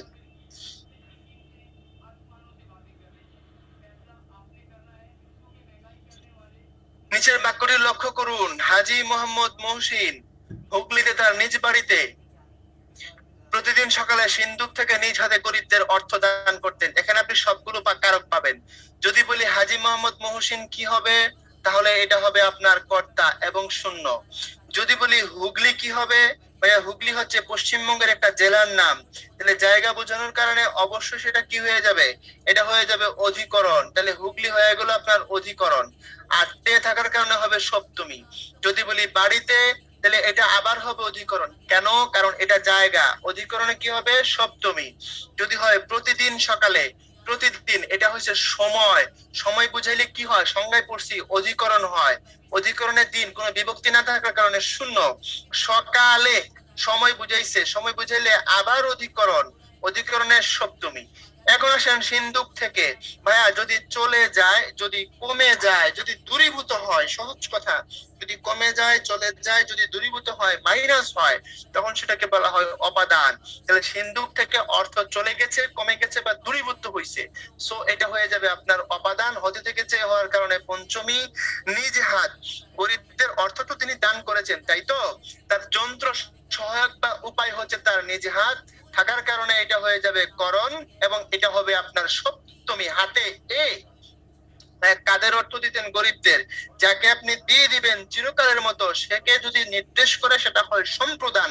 তো গরিবদের যদি বলে, এটা হয়ে যাবে আপনার সম্প্রদান এবং এটা হবে ষষ্ঠী। এখন যদি প্রশ্ন করি কি দান করতেন, তাহলে অর্থ দান করতেন। অর্থ হয়ে যাবে কর্ম এবং হয়ে যাবে শূন্য। আবার দানে যদি যান, তাহলে আবার আপনি সম্প্রদান করতে পারেন, দরকার নাই। তাহলে আমরা এখানে সবগুলো কারক পাইছি, কর্তা, কর্ম, অধিকরণ পাইছি, অপাদান পাইছি, করণ পাইছি, সম্প্রদান পাইছি, সবগুলো কারক এক বাক্যে পাইছি। কথা কি, মেসেজ কি ক্লিয়ার হয়েছে আপনাদের? বুঝতে কি পারছেন? এখন আসেন আমরা প্র্যাকটিসে চলে যাব। ফেরদৌসী কর্তৃক শাহনামা রচিত হয়েছে। ভাইয়া আবুল কাসেম ফেরদৌসী ইরানের একজন মহাকবি। তিনি লিখেছিলেন শাহনামা সুলতান মাহমুদের অনুরোধে। শাহনামা শব্দ হতে রাজা বাদশাদের ইতিহাস, তাই তো? এই মহাকাব্যটা উনি লিখছেন। তাহলে এই শাহনামা একটা মহাকাব্য লিখছেন কে? ফেরদৌসী। তাহলে ফেরদৌসী হচ্ছেন কর্তা। তাহলে আমরা প্রথমত বুঝে গেলাম কর্তা নির্ণয় করতে হবে। দ্বারা যে কর্তৃক থাকার কারণে হয়ে যাবে হলো কর্তায় তৃতীয়া। এখন বললো ঘোড়ায় গাড়ি টানে। আচ্ছা ভাইয়া, গাড়ি টানার কাজ করতেছে কে? ঘোড়া। ঘোড়া যেহেতু কাজ করতেছে, সে হবে এখানকার কর্তা। আবার এখন এখানে অ আছে, দেখেন সপ্তমী বিভক্তি, তাহলে কি হবে? কর্তায় সপ্তমী। বুলবুলিতে ধান খেয়েছে, খাজনা দেব কিসে? ভাইয়া ধানটা খাইছে কে? বুলবুলি।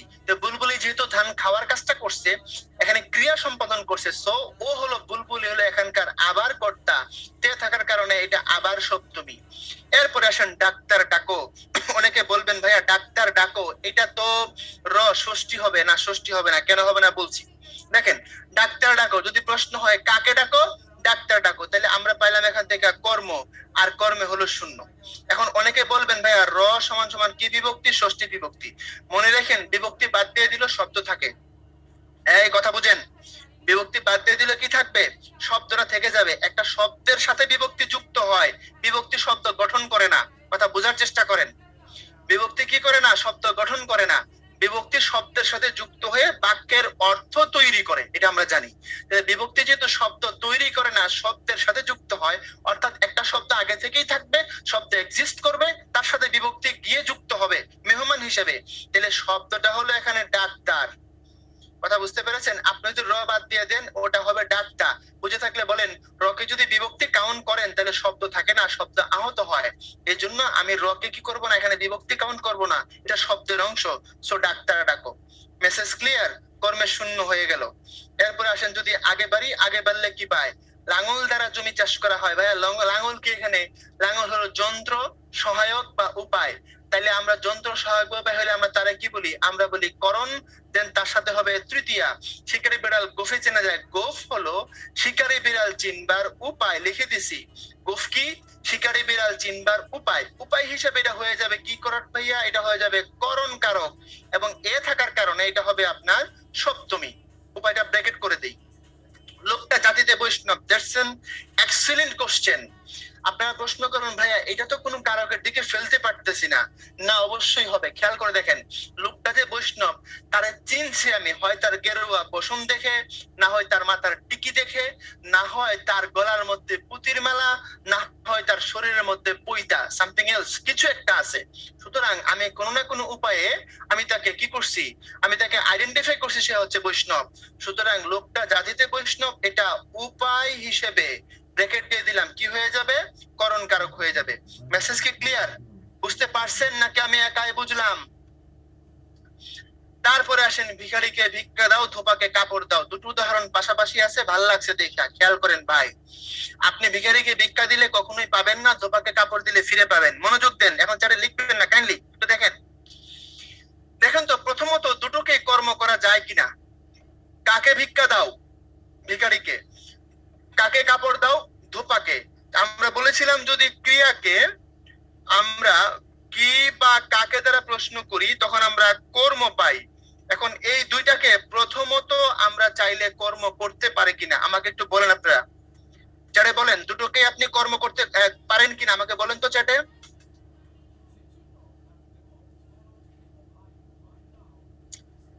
ওকে, ফেরদৌসের নিচে দাগ থাকার পরেও কর্তা তৃতীয়া হয়েছে, কারণ তৃতীয়া বিভক্তি দ্বারা দেয়া কর্তৃক শব্দের শেষে বসে ওটাকে কাউন্ট করতে হবে। আচ্ছা জাহিদ বলছে নো, জাহিদ নো কেন? এই মিয়া বুঝে অ্যান্সার দিচ্ছেন না, না বুঝে অ্যান্সার দিচ্ছেন?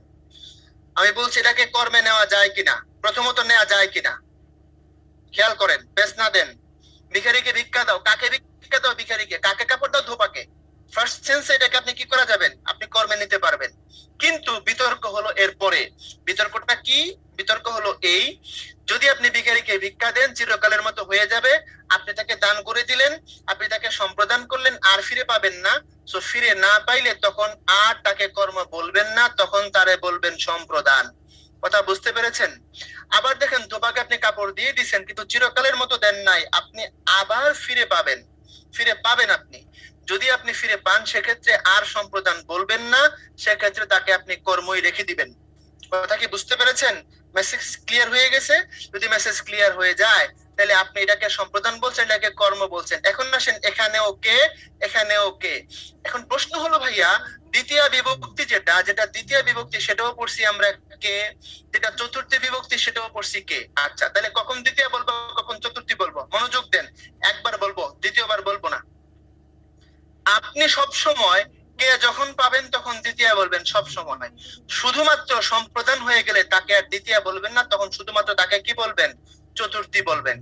যদি আপনি কে পান সবসময় দ্বিতীয় বলবেন, আর যদি সম্প্রদান হয় কারোটা তখন চতুর্থী বলবেন। কেমনে মনে রাখবেন খেয়াল করে দেখেন। তাহলে আমরা এখানে এই সম্প্রদানকে বলবো হচ্ছে চতুর্থী, আর এখানে কে ওকে বলবো হচ্ছে দ্বিতীয়া।